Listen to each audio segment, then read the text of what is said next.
Alô a todos. Meu nome é André Rezende, estou aqui para apresentar mais uma ação da Anvisa para capacitar o Sistema Nacional de Vigilância Sanitária, os profissionais que trabalham no serviço que executam os exames de análises clínicas, os EACs, e todos aqueles interessados no assunto. Essa ação resume-se na gravação de 3 módulos sobre o tema, de modo a facilitar a apreensão do conhecimento por todos. O primeiro módulo é sobre os serviços de farmácias que querem executar o EAC. O segundo módulo é específico para os consultórios isolados, classificados como ST1 e ST2, serviço tipo 1 e serviço tipo 2. E o último módulo é focado num sistema mais complexo, mais amplo, onde estão incluídos os postos de coletas, os laboratórios clínicos e os laboratórios de anatomia patológica, a central de distribuição e o serviço de EAC itinerante. A Anvisa espera com essa e todas as outras ações voltadas para a disseminação do conhecimento apoiar a construção de um sistema de saúde com qualidade e segurança sanitária. Esperamos que esta jornada seja proveitosa para todos. Agora vamos iniciar então a discussão do texto normativo propriamente dito, tá? A gente vai ler juntos cada um dos artigos e havendo a necessidade, eu tento explicar, tento trazer para cá um entendimento acerca do que aquele artigo está querendo dizer. Da maneira possível, eu vou trabalhar com exemplos, vou trabalhar de uma maneira que a gente consiga enxergar melhor, de uma forma prática, o que cada artigo está querendo falar. Então, estamos lá. RDC 978, de 6 de junho de 2025, ela é o produto da alteração da RDC 786, de 5 de maio de 2023. Só relembrando, estamos no módulo 2, consultórios isolados. Então, começando a norma. Capítulo 1, disposições iniciais, seção 1, do objetivo. Artigo 1º, esta resolução estabelece os requisitos técnicos sanitários para funcionamento de serviços que executam as atividades relacionadas ao EAC, aos exames de análises clínicas. Só relembrando, são 2 nomes que vocês têm que se atentar. O primeiro nome é serviço que executa as atividades relacionadas ao EAC. O segundo nome, serviço que executa o EAC. São coisas distintas, tá? Atividades relacionadas, eu estou falando de transporte, eu estou falando de armazenamento, eu estou falando das centrais de distribuição e dos transportadores. Para os serviços que executam o EAC, são 4. O ST1, ST2, ST3, serviço tipo 1, tipo 2 e tipo 3, e o serviço de EAC itinerante, tá bom? Eles não se confundem, o serviço que executa EAC está dentro do serviço que executa as atividades relacionadas ao EAC. Seção 2, da abrangência. O artigo 2º traz que esta resolução se aplica a todos os serviços que executam as atividades relacionadas ao EAC, público ou privado. Já o artigo 3º é interessante porque ele engloba um rol de opções do que a gente pode encontrar dentro do que é chamado EAC, Exames de Análises Clínicas. Obviamente não é uma lista limitante, a gente sabe que com a tecnologia, com o dinamismo do setor, algumas outras ciências podem ser criadas ou desenvolvidas. Então, vou lá, vocês vão encontrar aqui exames biológicos, microbiológicos, imunológicos, hematológicos, genéticos, uma série de exames que trazem um entendimento do que estamos falando, mas não necessariamente se esgota o tema por aqui, tá bom? Só lembrando que esse artigo 3º ele finaliza com exames em material biológico de origem humana. Então, o serviço que executa EAC não pode executar análises em material de origem veterinária, de origem animal, sem ser o ser humano, ok? Artigo 4º. Esta resolução não se aplica à comercialização de produtos para diagnóstico in vitro, classificados como dispositivos de autoteste regularizados junto à Anvisa. Toda vez que eu falo sobre normativa, sobre como se deve entender uma normativa, como se deve ler uma normativa, eu sugiro que se dividam os valores de cada um dos artigos. Do que eu estou falando? Vamos acompanhar aqui o artigo 4, o seu caput.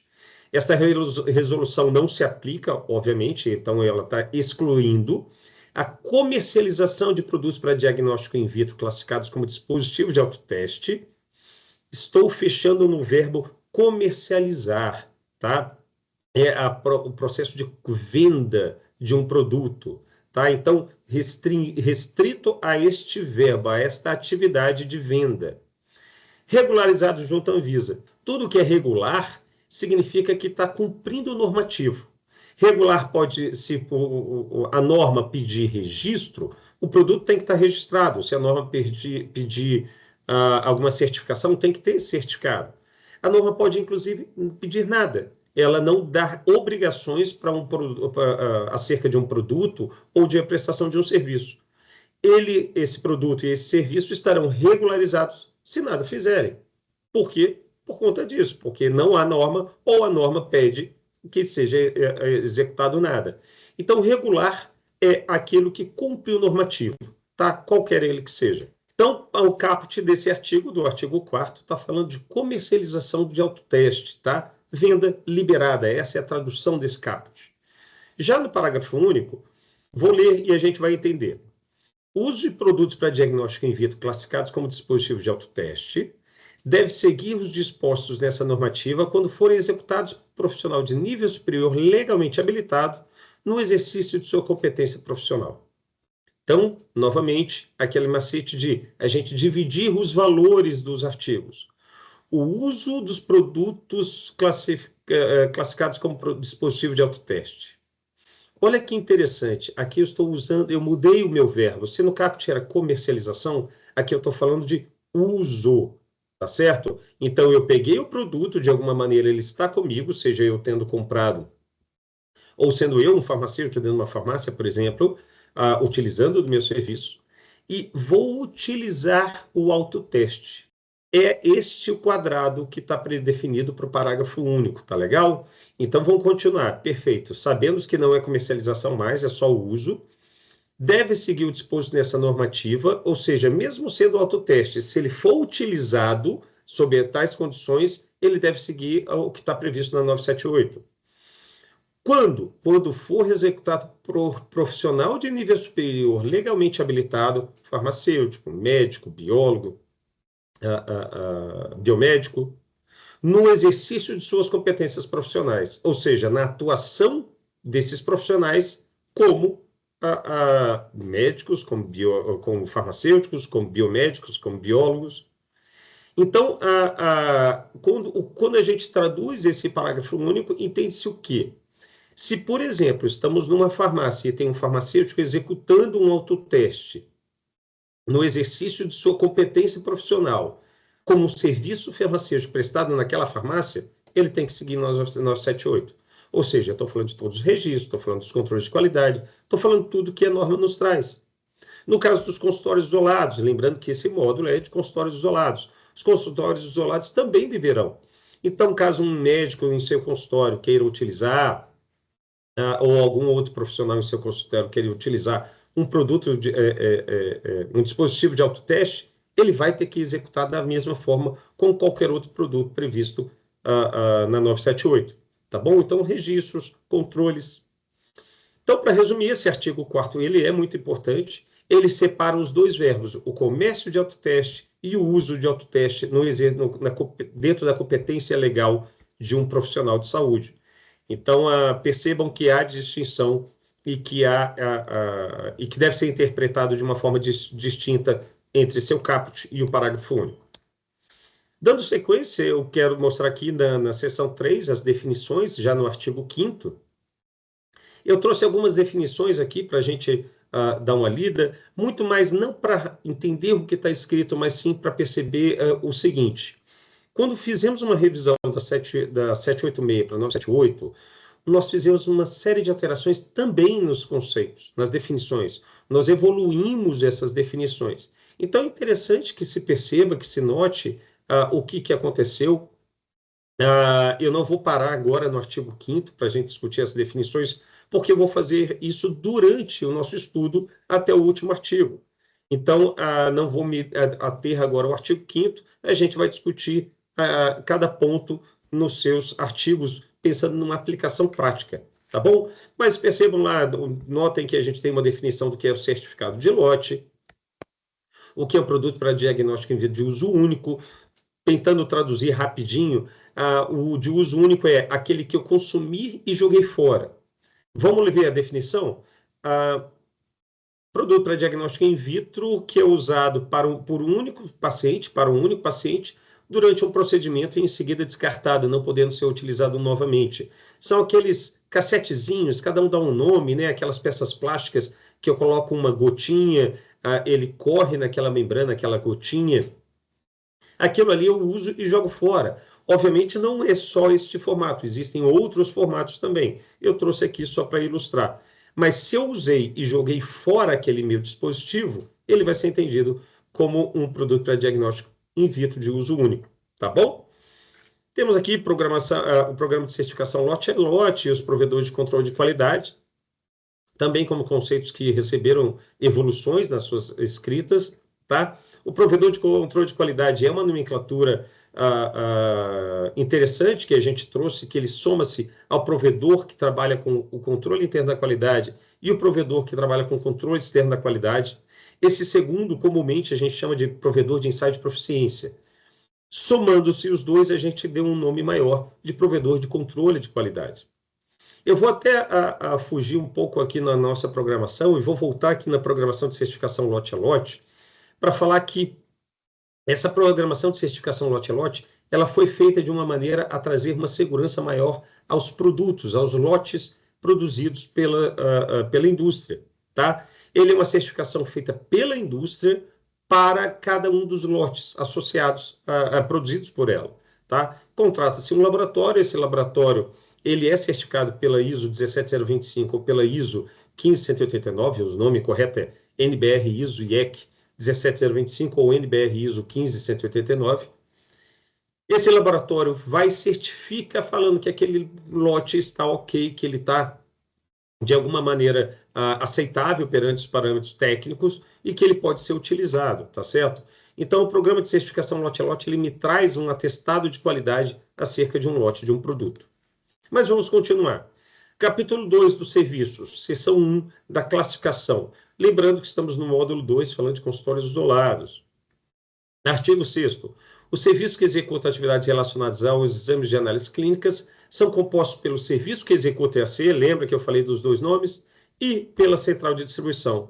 Poxa, André, você não falou do transportador? Sim, o transportador, mas ele tem uma norma específica para isso, que é a RDC 504, tá? Por isso que ele não se encaixa aqui seguindo esses parâmetros técnicos, ele tem parâmetro técnico próprio. Artigo 7º. Para fins dessa resolução, o serviço que executa o EAC é classificado em ST1, serviço tipo 1, o ST2, serviço tipo 2, ST3, serviço tipo 3 e o serviço de EAC itinerante. Aqui eu trago uma formulazinha de como a gente vai enxergar a classificação desses serviços. Logo do lado esquerdo, vocês vão ver lá 6 tipos de serviço. Serviços que podem executar o EAC. Nós temos o posto de coleta, o laboratório clínico, o laboratório de anatomia patológica, o AS, que integra a administração pública, só lembrando que é a AS, são os estabelecimentos assistenciais de saúde, as farmácias e os consultórios isolados. Logo abaixo, eu já falo de das 4 classificações que a gente acabou de ver, ST1, ST2, ST3 e o serviço de EAC itinerante. Então, vamos lá, vamos ver o que isso, como a gente faz uma correlação entre esses dois quadros. O consultório isolado pode ser classificado como 2 opções. Ele pode ser o ST1. De uma forma resumida, para os consultórios que executam somente EAC em loco, ou seja, não necessitam encaminhar material biológico para análise em um ST3. Vou trazer um exemplo muito claro. Um endocrinologista que tem um paciente diabético e ele foi lá aferir a glicemia daquele paciente loco. Sentou ali, aplicou o EAC, executou o EAC, tirou o sangue capilar, viu a glicemia. Esse tipo de serviço, esse tipo de lugar, esse consultório isolado, ele pode ser classificado como ST1. E o ST2? O ST2 é para consultórios que executam EAC em loco, mas que também necessitam encaminhar material biológico para análise em um ST3. Ou seja, além do que eles fazem ali, eles podem também fazer coleta de material para envio para um laboratório. Esse tipo de situação normalmente está associado ao laboratório de anatomia patológica. A gente está falando das biópsias. Eu retirei uma verruguinha para enviar para um laboratório, retirei um tecido que o médico desconfiou de alguma coisa, encaminhou para um laboratório de anatomia patológica para fazer o diagnóstico. Então, esse tipo de material, esse tipo de estabelecimento, ele vai ser classificado como ST2. E por que essas duas distinções? Porque o ST2, esse consultório como ST2, ele vai trabalhar com transporte, com embalagem daquele material biológico. Ele vai trabalhar com etapas que vão além do que ele executa ali, que tem uma outra entidade, um outro estabelecimento se responsabilizando.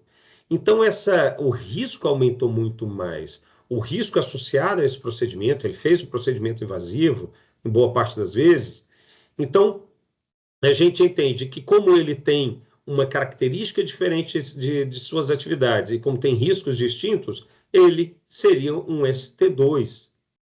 E o consultório isolado também pode ser ST2. Esse ST2, conforme está escrito ali, para os consultórios que executam EAC em loco, mas que também necessitam encaminhar material biológico para análise em um ST3. Ou seja, a gente está falando aqui daqueles consultórios que fazem a coleta de biópsia para encaminhamento para um laboratório de anatomia patológica normalmente, tá? Uma verruguinha no consultório de dermatologia, ou algo assim, eu estou falando isso para exemplificar, para ilustrar, tá certo? Óbvio que existem biópsias muito mais, em tecidos muito mais nobres. Então, mas a ideia é, por que essa classificação como ST2? Porque a gente está falando de mais atividades associadas. Para eu poder encaminhar para alguém, eu tenho primeiro que fazer uma coleta, ou seja, há um procedimento muito mais invasivo, muito mais de maior risco associado. O segundo, eu tenho que fazer a embalagem desse material, embalagem primária, secundária, terciária. Eu tenho que fazer o transporte desse material para o laboratório de anatomia patológica. Então, eu tenho atividades de maior risco e de maior necessidade técnica associadas a um ST2 em relação a um ST1. Então, um consultório isolado, classificado como ST1, ele tem menos requisitos e menos permissões do que um ST2, tá? Porque realmente tem demandas distintas. E há uma terceira situação que é, nosso quadro já nos alerta, o consultório isolado que não executa o EAC não será classificado como serviço que executa o EAC. Um exemplo mais clássico, vou trazer algo bem óbvio. Um consultório, por exemplo, de uma terapeuta ocupacional ou de um psicólogo, esse consultório isolado, esses profissionais não possuem a permissão dos seus conselhos, pelo menos não até hoje, para a execução do EAC, eles não serão classificados como serviço que executa EAC. A partir do momento que os conselhos, tecnicamente, decidirem que seus profissionais poderão executar o EAC, eles vão mudar a classificação, caso optem por essa linha. Então, isso é uma questão de uma escolha e permissão, uma escolha do profissional e uma permissão, uma competência dada a este mesmo profissional, tá certo? Os EAS integrantes, perdão, só para deixar claro, o EAS é o Estabelecimento Assistencial de Saúde, tá certo? Então, esses EAS integrantes da administração pública, vou traduzir, os serviços públicos, podem ser classificados como serviços que executam EAC, desde cumpridos os requisitos técnicos previstos nessa normativa, tá? Então, eu estou falando das UPAs, das UBSs, o que eles quiserem, se eles quiserem, se os gestores optarem por isso, eles podem ser classificados como serviço que executa EAC, desde que cumpra os requisitos presentes na norma, tá bom? Dando sequência ao texto normativo. Seção 2, serviço tipo 1, subseção 1, classificação. Já estamos no artigo 8º. É permitida a classificação do consultório isolado e da farmácia como serviço tipo 1, desde cumpridos os requisitos técnicos previstos nessa normativa. Então, nesse momento, estamos falando somente do serviço tipo 1, tá bom? Então, do consultório isolado que quer executar o seu EAC, mas dentro das características do tipo 1. Se você for fazer biópsia, você vai olhar lá no serviço tipo 2. Se você vai mexer com transporte de material biológico para um ST3, você só vai ver o ST2, tá bom? Aqui é no ST1, é aquele que se resolve no seu próprio ambiente, tá legal? Então vamos continuar. Artigo 9º. Somente são classificados como ST1 os EAS que cumprirem os requisitos estabelecidos nessa resolução. Artigo 10. Os requisitos obrigatórios para a classificação do EAS como serviço tipo 1 são 5 incisos que a gente tem que prestar atenção para classificar um ST1. Primeiro, ele tem que executar o EAC exclusivamente em material biológico obtido por coleta por punção capilar, coleta em cavidade oral, em nasofaringe e em orofaringe. Então, eu estou falando aqui também da saliva, tá? Estou falando da coleta nessas nessas localizações, e isso limita muito em relação à fonte do que pode ser trabalhado dentro desse tipo de serviço, tá? Então, repetindo, só em punção capilar, em coleta de cavidade oral e nasofaringe e orofaringe.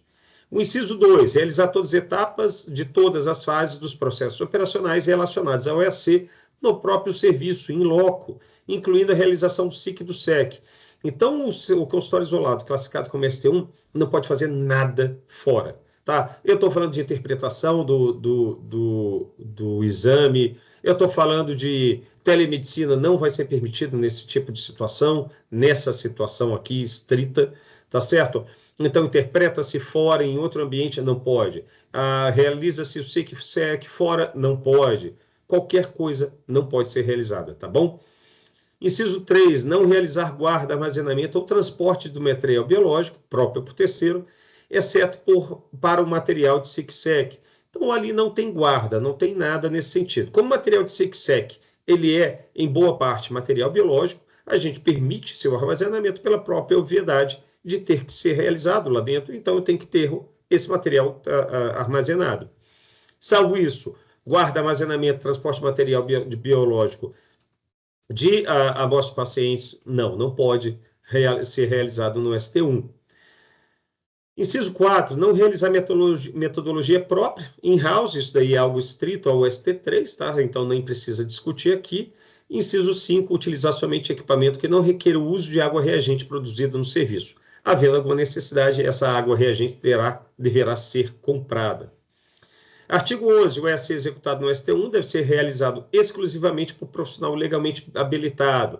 Então, ST1, farmácia, consultório isolado, não pode ser realizado pelo balconista, pelo secretário, pela secretária, pelo assistente, não pode ser realizado por nenhum profissional que não seja legalmente habilitado, ou seja, de nível superior, tá bom? Então, no caso dos consultórios dos profissionais médicos, serão os médicos, podemos ter biólogos, podemos ter biomédicos, farmacêuticos, só esses profissionais podem, tá bom? Artigo 12, aos consultórios isolados somente é permitida a realização de AC com o objetivo de compor assistência à saúde e relacionada à habilitação do profissional que a executa. Ou seja, um farmacêutico ele pode fazer coleta de XYZ, em XYZ situações ou de tais amostras, que são diferentes das possibilidades do profissional médico. Cada profissional, dentro da sua habilitação profissional, vai poder executar e coletar essas amostras, tá certo? A coisa é restrita ao definido para cada competência. Subseção 3, infraestrutura, artigo 13. O serviço tipo 1 deve ser dotado no mínimo dos seguintes itens obrigatórios. Aqui eu tenho 4 incisos: a área de recepção, o depósito de material de limpeza, o DML, o sanitário de uso público e a sala de coleta e execução de EAC, tá bom? Parágrafo 1º, a área de DML pode estar localizada no espaço sanitário, aquele armário ali dentro do banheiro, isso não é um problema. Parágrafo 2º, os itens do inciso 1, 2 e 3, 1, a área de recepção, o 2, o depósito de material e limpeza, o 3, sanitário de uso público, ele pode compartilhar com outras unidades de serviço, tá? Isso também não é um problema em relação ao ST1. Artigo 14, a sala de coleta e execução do EAC deve ser dotada no mínimo dos seguintes itens obrigatórios. Aqui nós temos mais 7 incisos: o lavatório, bancada, mesa, cadeira para coleta. Essa cadeira, ela não é exigida a braçadeira, né, o espaço para o braço, para a guarda desse braço. O inciso 5, caso exista produto para diagnóstico in vitro que necessite ser armazenado sob temperatura controlada e materiais de SIC-SEC, deve ser utilizado equipamento de refrigeração exclusivo para guarda e conservação com, no mínimo, medições de temperatura realizadas com um registro de temperatura máxima, mínima e de momento, e de acordo com as instruções de uso. Então é isso, refrigerador exclusivo com o termômetro de máxima, mínima e de momento, para todo o equipamento que vai fazer a guarda do SIC-SEC se houver necessidade de controle de temperatura. Inciso 6, área para depósito de equipamento material. Inciso 7, recipiente para descarte de material pérfuro cortante e de resíduo. Parágrafo 1º, é permitido o compartilhamento do equipamento de refrigeração, falando lá do inciso 5 do artigo, somente com medicamentos que não requerem equipamento de refrigeração exclusivo. Tradução: se a gente está numa farmácia Por exemplo, eu posso compartilhar ali com insulinas, com algum medicamento que não requer equipamento de refrigeração exclusivo, mas, por exemplo, eu não posso armazenar com vacinas, que tem essa exigência prevista na RDC 197.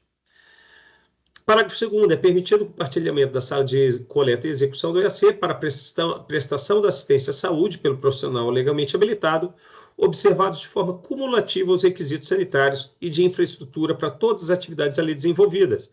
Então, eu estou falando aqui que, por exemplo, pensando nos consultórios isolados, um profissional médico que estiver clinicando, ele vai poder clinicar no seu consultório, né, na sala de coleta e execução do EAC. Ele vai poder compartilhar, vai poder utilizar aquele espaço para essa atividade. Artigo 15. No consultório isolado, público ou privado, classificado como ST1, a sala de coleta e execução poderá ser no mesmo ambiente que a sala de consultório, desde cumpridos os requisitos estabelecidos nessa resolução. É isso que eu acabei de falar, de uma forma mais clara para o consultório isolado. Tá? A sala de consultório poderá ser a sala de coleta e execução. Então, o profissional está sentado na sua mesa, com seu paciente à sua frente, ele executa ali na área determinada para isso, o seu EAC e não tem problema nenhum. Artigo 16, sala de coleta e execução do EAC no ST1 deve dispor de ventilação natural ou sistema de climatização. Janela é permitido, então, na sala de coleta e execução de EAC, nesse tipo de serviço, o ST1. Artigo 17. A iluminação da sala de coleta e execução do EAC deve ser planejada de modo a não prejudicar a avaliação do EAC e da coloração da pele do paciente. Artigo 18. O consultório isolado que for classificado como ST1 deve possuir área de procedimento relacionada ao EAC. Só deixando claro, é a área, tá? A área é um espaço delimitado dentro de um ambiente. Então, eu estou falando de um trecho de uma bancada, do trecho de uma mesa ou algo assim, ou mesmo uma bancada e a mesa inteiras, que eu separo para realizar as atividades. Seção 3 do serviço tipo 2, subseção 1, classificação. Agora entramos naquele serviço no serviço tipo 2, naquele consultório isolado, que quiser coletar sua biópsia, aqui trabalhar com transporte de material coletado. Então, aqui a gente sai do ST1 e entramos num outro nível de risco, de gerenciamento de risco, que é o ST2. Artigo 19. Posto de coleta é classificado como serviço. Subseção 2, regras de classificação. Artigo 21, somente são classificados como ST2 o EAS cumprir o requisito estabelecido nessa resolução. É muito fácil de entender que tem que cumprir todos os artigos para poder ser classificado como ST2. Artigo 22, requisitos obrigatórios para a classificação do EAS como serviço tipo 2 são: sem isso, ele não poderá ser classificado como serviço tipo 2, tá?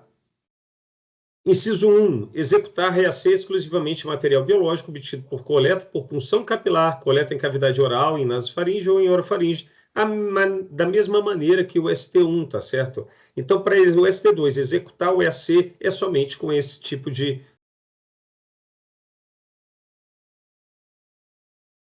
Inciso 2. Quando executar o EAC, deve realizar todas as etapas de todas as fases do processo operacional relacionado ao EAC no próprio serviço em loco, incluindo a realização do SIC do SEC. Mesma lógica que o ST1, material biológico, esse material biológico obtido somente dessa forma. Tá? Não pode ser realizado fora. Inciso 3. Não realizar metodologia própria, in-house, também exclusivo é o ST3, não pode ser realizado no ST2. Inciso 4, utilizar somente equipamento que não requer o uso de água reagente produzida no serviço. Da mesma maneira que o ST1, se for necessário esse tipo de água,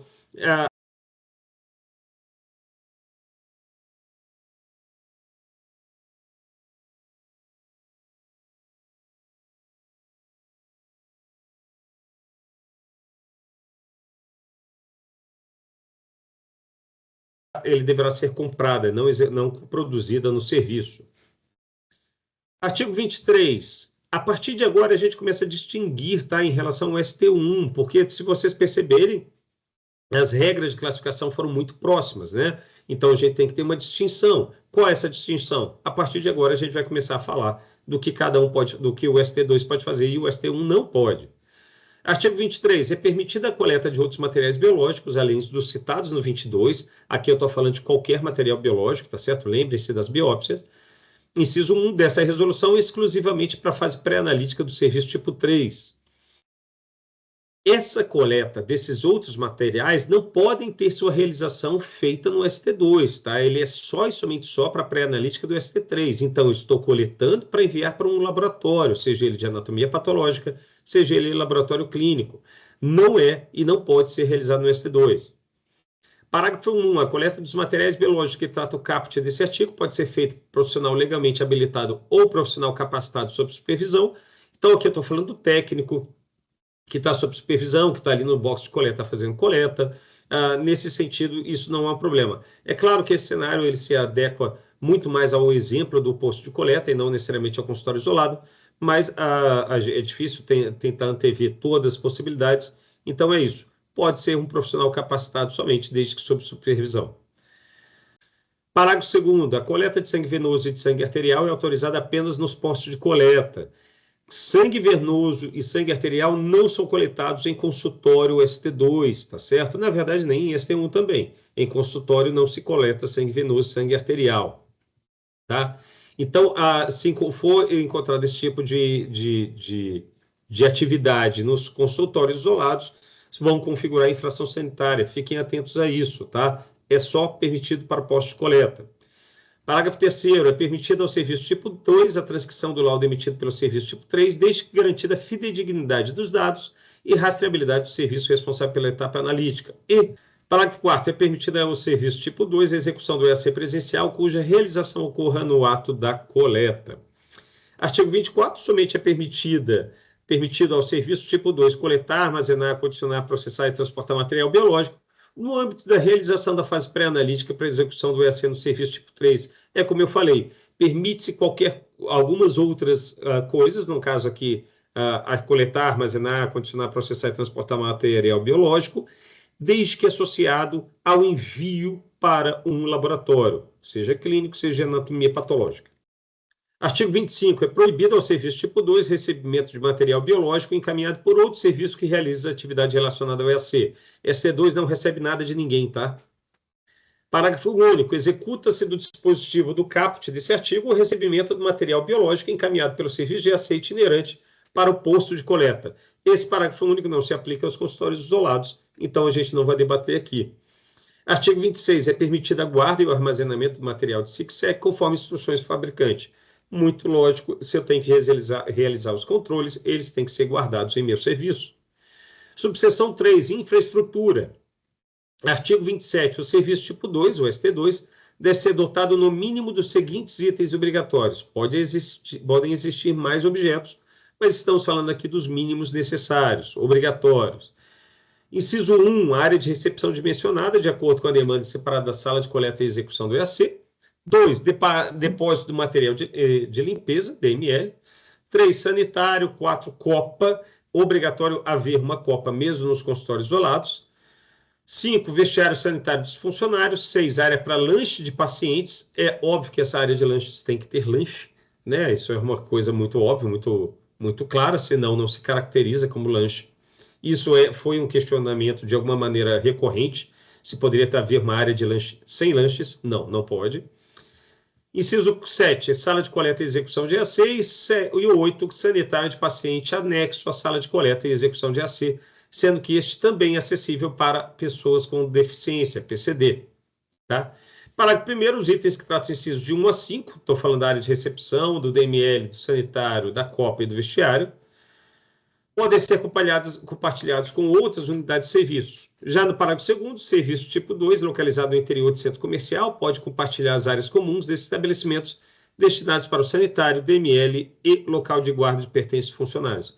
Então, estou falando aqui de shoppings, estou falando de galerias, de centros comerciais mesmo, tá bom? Nesse sentido, poderá ser compartilhado. Artigo 28. A sala de coleta e execução do EAC deve conter, no mínimo, os seguintes itens obrigatórios. São os 7 incisos: maca, área de recebimento, triagem e guarda temporária de material biológico.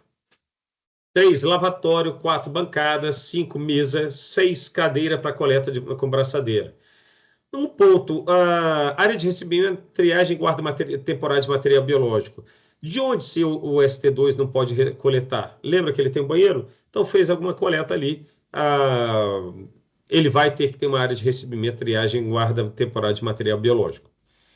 Inciso 7, no caso do produto para diagnóstico in vitro e materiais de SIC-SEC que necessitem ser armazenados sob temperatura controlada, deve ser utilizado equipamento de refrigeração exclusivo para guarda e conservação com, no mínimo, medição de temperatura realizada com registro de máxima, mínima e de momento, de acordo com as instruções de uso. Inciso 8, equipamento de refrigeração exclusivo para guarda e conservação de material biológico com, no mínimo, medição de máxima, mínima e de momento. 9, área para expedição de recipientes de transporte. 10, área de depósito de equipamento material. 11, recipiente para descarte de material perfuro-cortante de resíduo. Parágrafo único. Fica permitido o compartilhamento do item que trata o inciso 8. O inciso 8, só para relembrar, é o equipamento de refrigeração, somente com medicamentos que não requeram equipamento de refrigeração exclusivo, à semelhança do que estava definido para o ST1. Artigo 29. A sala de coleta e execução do EAC no serviço tipo 2 deve dispor de sistema de climatização. Não será aceita janela somente, tá? Artigo 30. O serviço tipo 2 pode ser dotado de box de coleta, conforme previsto no RDC 50 de 2002, suas atualizações. Artigo 31. A iluminação da sala de coleta e execução deve ser planejada a não prejudicar a avaliação do EAC e da coloração da pele do paciente. Artigo 32. O consultório isolado for classificado como ST2 deve possuir área de procedimento exclusiva para a realização das atividades relacionadas ao EAC. E parágrafo único, no consultório isolado classificado como ST2, a sala de coleta e execução poderá ser no mesmo ambiente que a sala de consultório, desde cumpridos os requisitos previstos nesse artigo. Capítulo 3 das condições gerais, seção 1 das condições gerais específicas. Artigo 54. Somente pode ser classificado como serviço que executa EAC o EAS, os estabelecimentos assistenciais de saúde. Não pode padaria, não pode nenhum outro tipo de serviço que não seja entendido como um estabelecimento assistencial de saúde. Artigo 55. Somente será permitida a realização das atividades relacionadas ao EAC aos EAS que cumprirem os requisitos estabelecidos nessa resolução. Artigo 56. Para a classificação do EAS, deve ser aplicada a regra de classificação estabelecida nessa resolução. Artigo 57. A classificação do EAS como um serviço que executa EAC é de responsabilidade exclusiva do órgão de vigilância sanitária local. Esses artigos eles só trazem uma ideia de um entendimento de que não existe nada que seja entendido como um serviço que realiza atividade relacionada ao EAC que não esteja previsto nessa RDC. Tá certo? E todos os serviços que executam atividades relacionadas ao EAC, eles têm que ser enquadrados nessa resolução. Artigo 58. Desde que cumpridos os requisitos técnicos previstos nessa normativa, o EAS, como integrante da administração pública, pode ser classificado como serviço que executa EAC. Tá? Isso daqui é para o setor público, para os serviços públicos de saúde. Artigo 63. Os serviços tipo 1 devem possuir alvará de licenciamento equivalente expedido pelo órgão sanitário local, estado ou município, indicando as atividades relacionadas ao EAC, bem como as atividades de farmácia ou consultório isolado. Então, é isso, é pegar o alvará que já existe, e acrescentar a atividade de realização de EAC. Artigo 64. O serviço que executa as atividades relacionadas ao EAC deve instituir ações para a promoção de segurança do paciente e melhoria da qualidade do serviço prestado. 65. É permitida ao consultório isolado, classificado como ST2, a realização de EAC com uso de metodologia de microscopia. Então, é permitido haver microscópio em seu uso, porém, as amostras continuam as mesmas, tá? A obtenção dessas amostras é cavidade oral, orofaringe, nasofaringe e a punção capilar, tá certo? Então, para essas amostras, permite-se o uso de microscópio. Artigo 66. Os resultados do EAC que indiquem suspeita de DNC, são as doenças de notificação compulsória, devem ser notificados conforme portaria de consolidação GMMS número 4 de 2017, GMMS Gabinete do Ministro e IMS Ministério da Saúde, e suas atualizações e portaria também do Gabinete do Ministro do Ministério da Saúde, número 420 de 2022 e suas atualizações.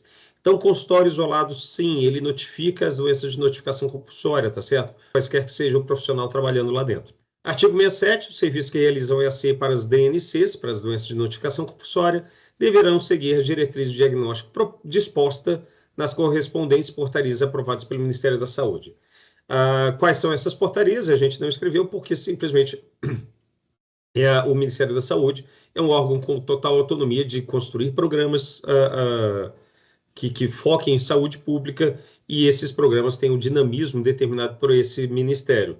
Então, não há como antever quais seriam as portarias, por isso que a gente deixou em aberto. Seção 2, da organização do OS que integra a administração pública. Esse daqui é somente para os serviços públicos, tá bom? O ES que integra a administração pública, classificado como ST2, é dispensado a obrigatoriedade de possuir vestiário sanitário de funcionários, área de paralanche de pacientes, sanitário de paciente anexo à sala de coleta e execução de AC, sendo esse também acessível a pessoas com deficiência, PCD. Artigo 70.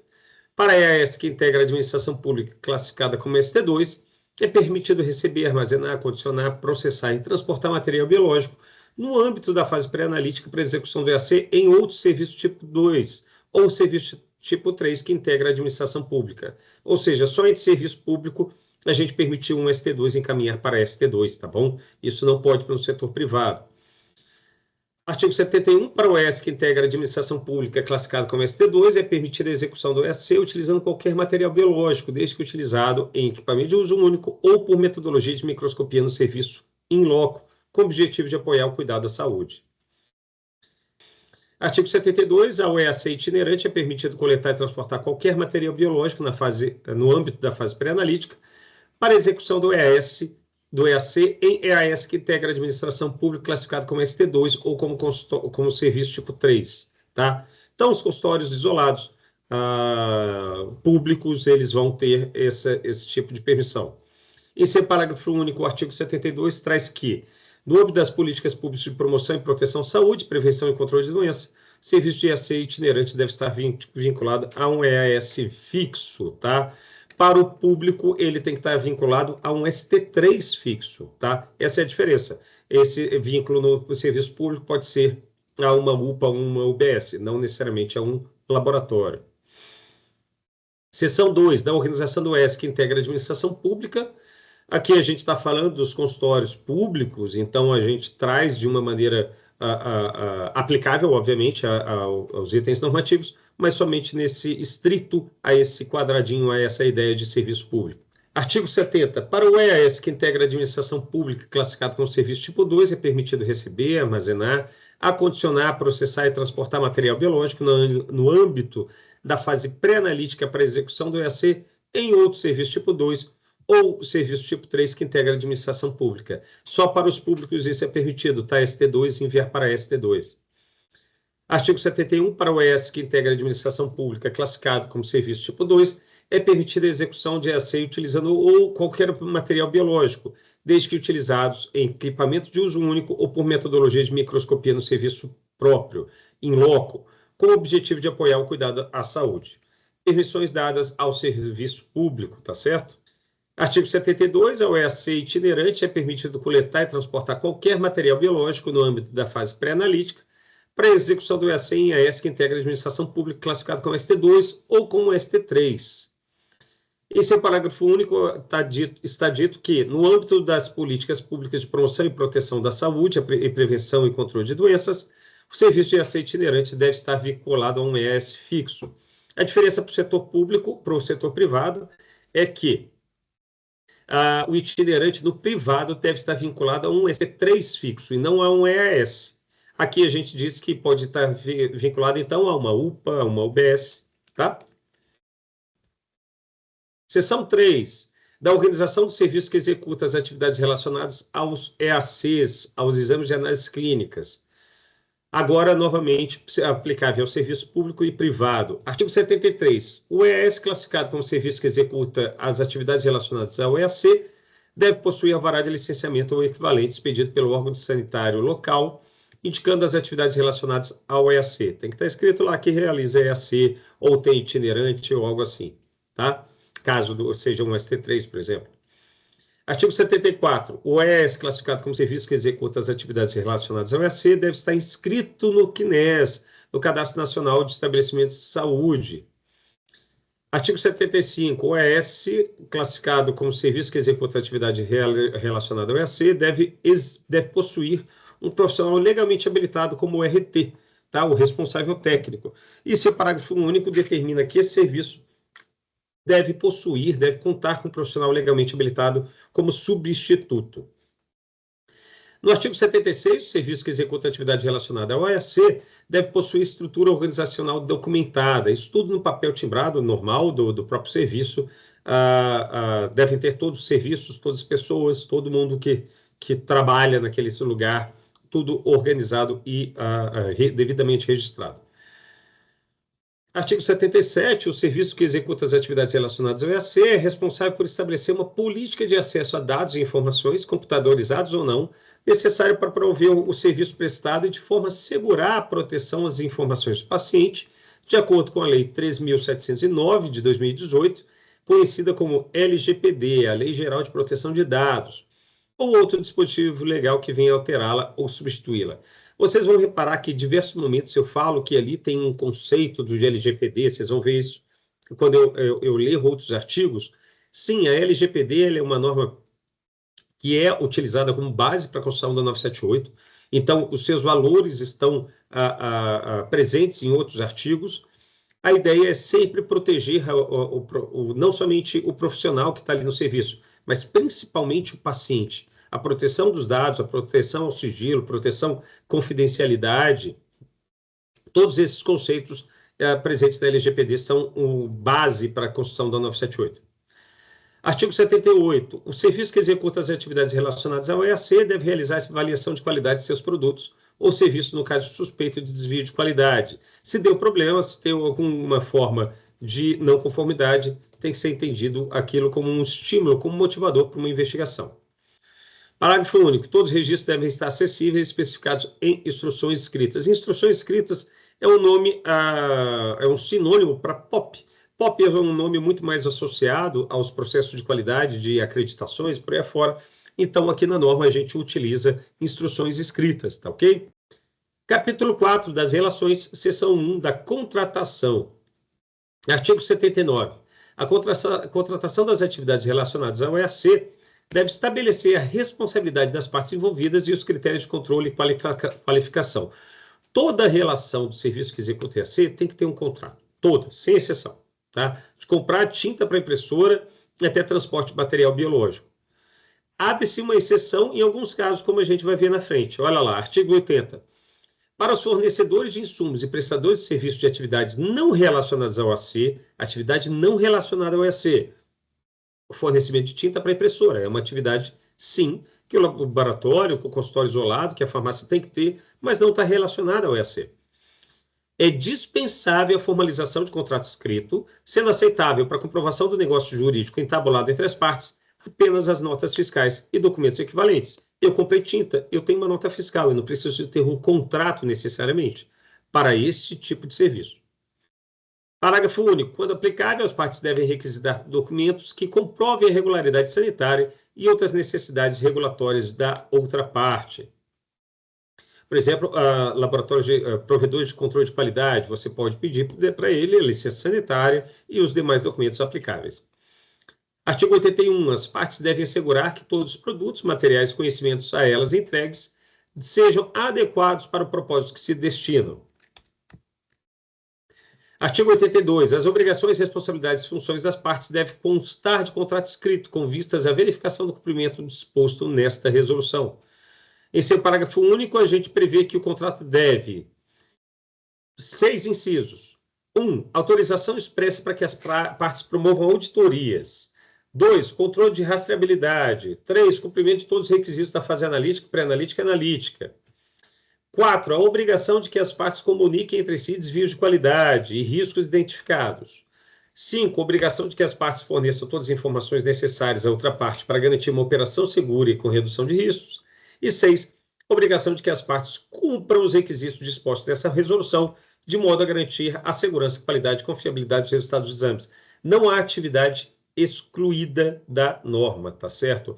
Se é uma atividade relacionada ao EAC, quaisquer que seja ela, tem que estar, de alguma forma, registrado. E se houver um terceiro, uma contratualização, uma outra parte, ela tem que estar presente no contrato, tá bom? Artigo 83, o responsável legal do serviço que executa as atividades relacionadas a EAC é o responsável por garantir o cumprimento das obrigações previstas no contrato para estabelecimento para o estabelecimento pelo qual responde. Responsável legal é uma figura nova que está aparecendo aqui. RL, que é a sua sigla. O RL, o responsável legal, é diferente do RT, que é o responsável técnico. O RT responde tecnicamente pelo serviço, mas o RL responde pela manutenção e estrutura do serviço. Quem tem o dinheiro para a compra, por exemplo, da tinta para a impressora, é o RL, normalmente, não é o RT. Ele que é o dono do lugar, ele que tem a procuração para poder responder para aquele lugar, ele que vai ter o dinheiro para comprar tinta, normalmente, tá? Então, ele sim, ele vai ser o responsável pelo previsto no artigo 83. Capítulo 5 da gestão da qualidade, seção 1 do Programa da Garantia da Qualidade, o PGQ. O PGQ é o documento principal do serviço que executa o EAC, tá certo? Ele tem tudo o que o fiscal precisa saber para enxergar aquele serviço de uma maneira mais ampla, tá certo? Artigo 8. O serviço que executa as atividades relacionadas ao EAC deve implementar o Programa de Garantia da Qualidade. Artigo 85. O serviço que executa as atividades relacionadas ao EAC deve garantir que a execução das atividades corresponda à finalidade pretendida, adotando todos os requisitos de segurança, qualidade e eficácia necessários. Parágrafo único. O cumprimento do disposto no caput desse artigo é de responsabilidade do responsável legal, RL, e do responsável técnico, RT, do serviço que executa as atividades relacionadas ao EAC. Artigo 86. O serviço que executa as atividades relacionadas ao EAC deve implementar o PGQ que contemple no mínimo. Agora, são 6 blocos que compõem o PGQ no mínimo. Obviamente, se o serviço trabalhar com outros blocos, não há problema nenhum. Esses daqui, 6, têm que estar presentes, mas quaisquer outros que o serviço achar interessante. Inciso 1. O gerenciamento das tecnologias. 2. Dos riscos inerentes. 3. A gestão de documentos. 4. Gestão de pessoal e educação permanente dos profissionais. 5. O gerenciamento dos processos operacionais. Lembrando que o processo operacional é um jeito de se resumir, é o termo utilizado para resumir fase pré-analítica, analítica e pós-analítica. E 6. A gestão do controle de qualidade, o GCQ. Aqui a gente fala de controle interno e controle externo da qualidade, tá? Artigo 87. A gestão do controle de qualidade deve ser documentada, sua efetividade monitorada pelo RT por meio de indicadores de desempenho. Em seu parágrafo único, o artigo 87 apresenta: o serviço que executa o EAC deve comparar o resultado dos seus indicadores de desempenho por meio de programas e, quando não disponível, através de referências bibliográficas atualizadas. Eu tenho que saber se meu serviço está funcionando bem, né, de alguma maneira. Esses indicadores de desempenho trazem essa informação. Seção 2, do gerenciamento de tecnologias, artigo 88. Todos os produtos sujeitos à vigilância sanitária utilizados pelo serviço que executa atividade relacionada ao EAC devem estar regularizados junto à Anvisa. Já expliquei que regular é estar cumprindo a norma. Em seu parágrafo único, o artigo 88 apresenta que o serviço que executa a atividade relacionada ao EAC deve garantir que os produtos e equipamentos sejam utilizados exclusivamente para os fins que se destinam, obedecendo a normativa aplicável e conforme as instruções de uso do fabricante. Artigo 89. O serviço que executa as atividades relacionadas ao EAC deve realizar o gerenciamento de suas tecnologias, mantendo, mas não se limitando, as condições de seleção, aquisição, transporte, recebimento, armazenamento, distribuição, instalação, calibração, funcionamento ou uso, descarte e rastreabilidade. Em essência, ele deve gerenciar todas as etapas relacionadas às tecnologias utilizadas. Isso daí não tem uma grande interpretação paralela, ser responsável por todo o gerenciamento, tá? Isso aqui é uma forma de garantir isso em termos normativos. Artigo 90. O serviço que executa as atividades relacionadas ao EAC deve monitorar o desempenho e segurança no uso dos produtos sob vigilância sanitária e oferta de serviços, bem como adotar estratégias para identificação e notificação de incidentes, eventos adversos e queixas técnicas ocorridas, investigar a ocorrência e adotar medidas para prevenir sua recorrência. Encontrou algum problema? Investigue. Descubra a razão e não repita. Esse é o resumo do caput do artigo 90. Parágrafo 1º. As notificações de eventos adversos e queixas técnicas associadas a produtos de vigilância sanitária ou à assistência à saúde devem ser feitas pelos serviços por meio do sistema de notificação de vigilância sanitária, o Notivisa, ou do sistema que vier a substituí-lo. Todo mundo tem que fazer, tá certo? Parágrafo 2º, o serviço que executa as atividades relacionadas ao EAC deve colaborar com a operacionalização da ação de campo que envolva equipamentos adquiridos para o uso de suas atividades. Artigo 91. O serviço que executa as atividades relacionadas ao EAC deve estabelecer, implementar e manter critérios para assegurar a qualidade do EAC. A qualidade do EAC é responsabilidade do serviço, por mais óbvio que isso pareça, isso tem que ser assegurado pelo próprio serviço. Artigo 92. O serviço que executa as atividades relacionadas ao EAC deve realizar e manter registro da manutenção preventiva e corretiva dos equipamentos de acordo com as instruções de uso. Já no parágrafo único, a gente fala que na ausência da definição do fabricante do equipamento, quanto à periodicidade de manutenção preventiva, essa deve ser executada com frequência no mínimo anual. Então é isso, o serviço tem que ter o seu mapinha de manutenção preventiva, ele tem que ter previsto quando serão realizadas as manutenções preventivas. Obviamente, a manutenção corretiva, ela acontece sem previsão, então, mas ela tem que ter o registro, tem que ter os ajustes realizados, o profissional, manter toda a rastreabilidade do que aconteceu com aquele produto, tá? Na preventiva, acrescenta-se a ideia do mapa, da ideia de, seja qual o nome que vocês quiserem utilizar, mas a ideia da previsão do que vai acontecer. Artigo 93, o serviço que executa a EAC deve manter registro das medidas e verificações dos equipamentos. Artigo 94. Cada serviço que executa a EAC deve estabelecer e manter procedimentos documentados para a calibração de seus equipamentos, contemplando orientações especificadas pelo fabricante. E aí a gente entra no parágrafo 1º e no parágrafo 2º. Parágrafo 1º. A calibração dos equipamentos deve ser realizada, no mínimo, conforme a frequência recomendada pelo fabricante. Parágrafo 2º. Na ausência de recomendação do fabricante, a calibração deve ser realizada, no mínimo, uma vez ao ano. Então, o artigo 92 até o artigo 94 fala-se de manutenção e calibração.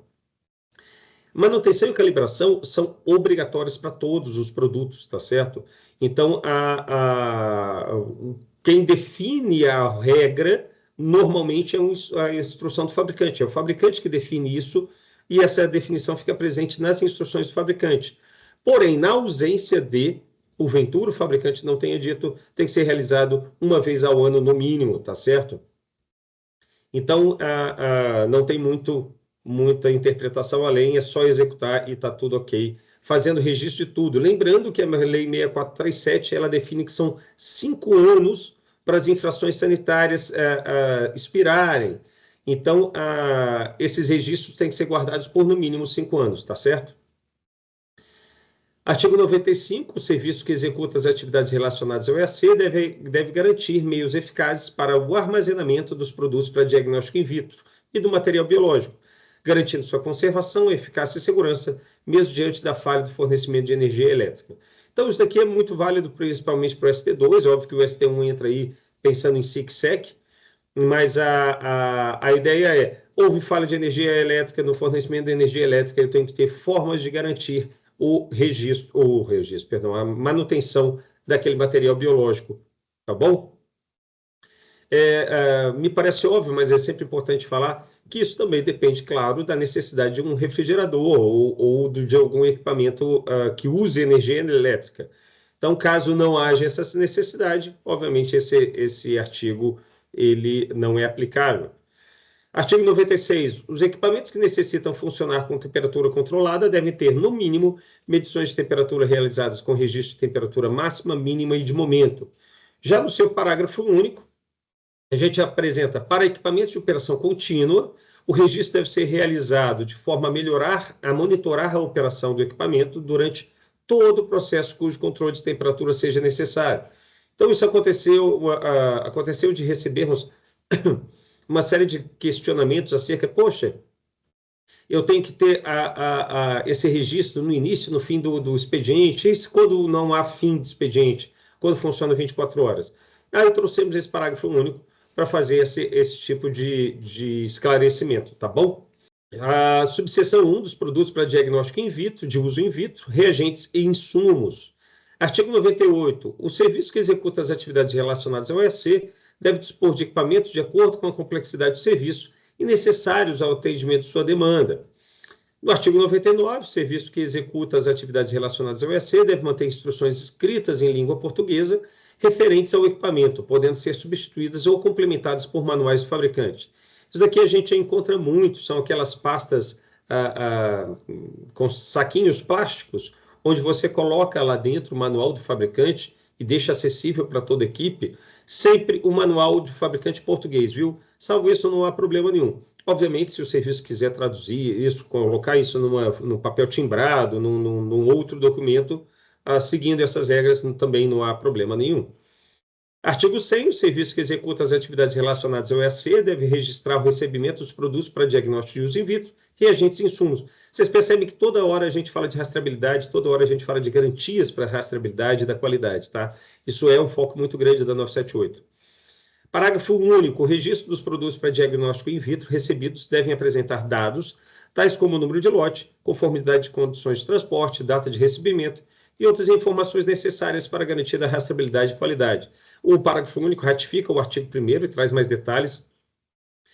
Isso para todos os produtos para diagnóstico in vitro, tá? Então, às vezes, existem recalls, existem necessidades, esses dados vão ajudar a rastrear e ajudar na tomada de decisão sobre cada caso. Artigo 101.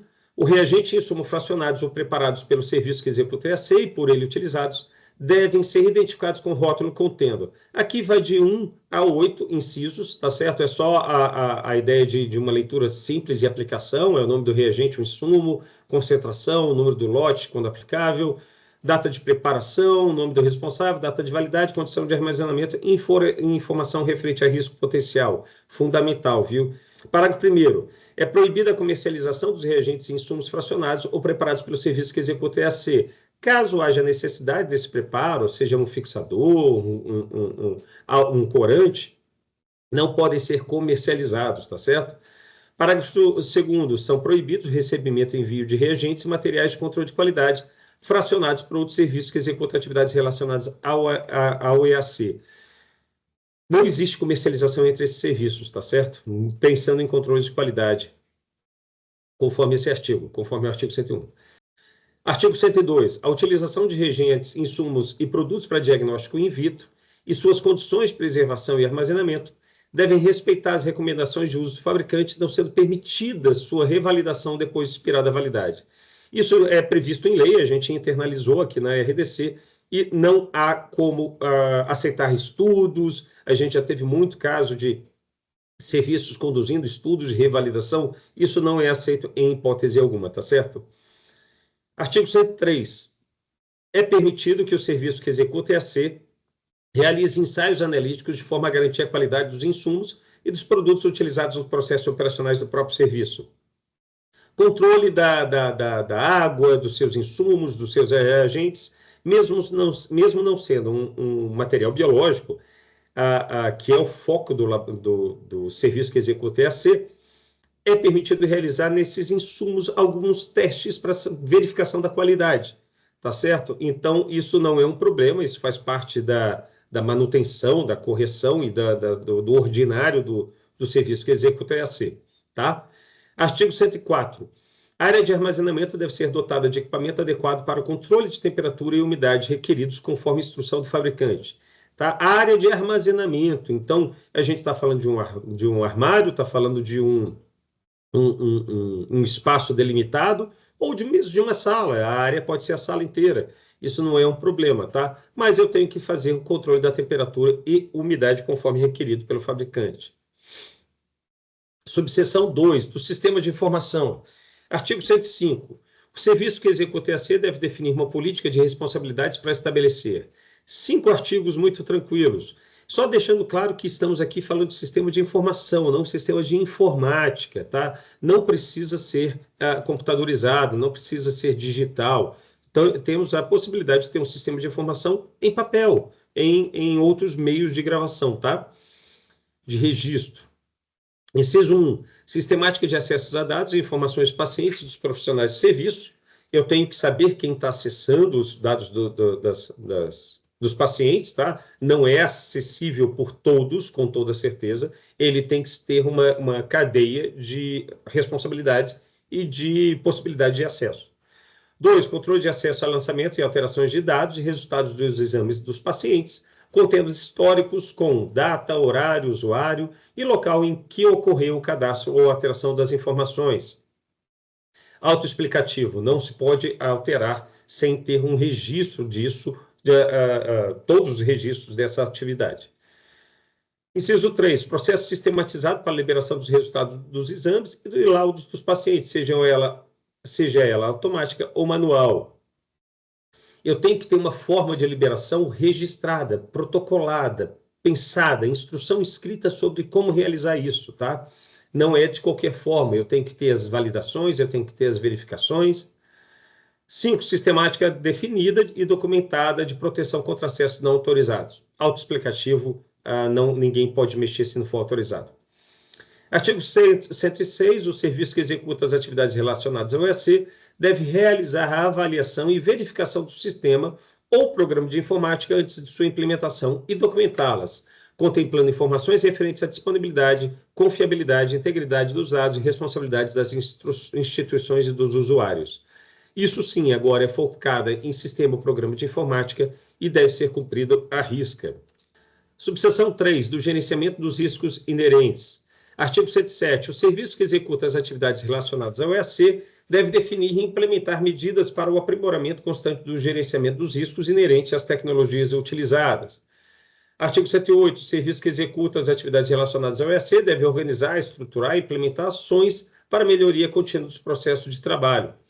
Parágrafo único. A melhoria contínua dos processos de trabalho deve contemplar, no mínimo, o planejamento, execução, avaliação e intervenção contínuos na estrutura, nos processos e nos resultados do EAC.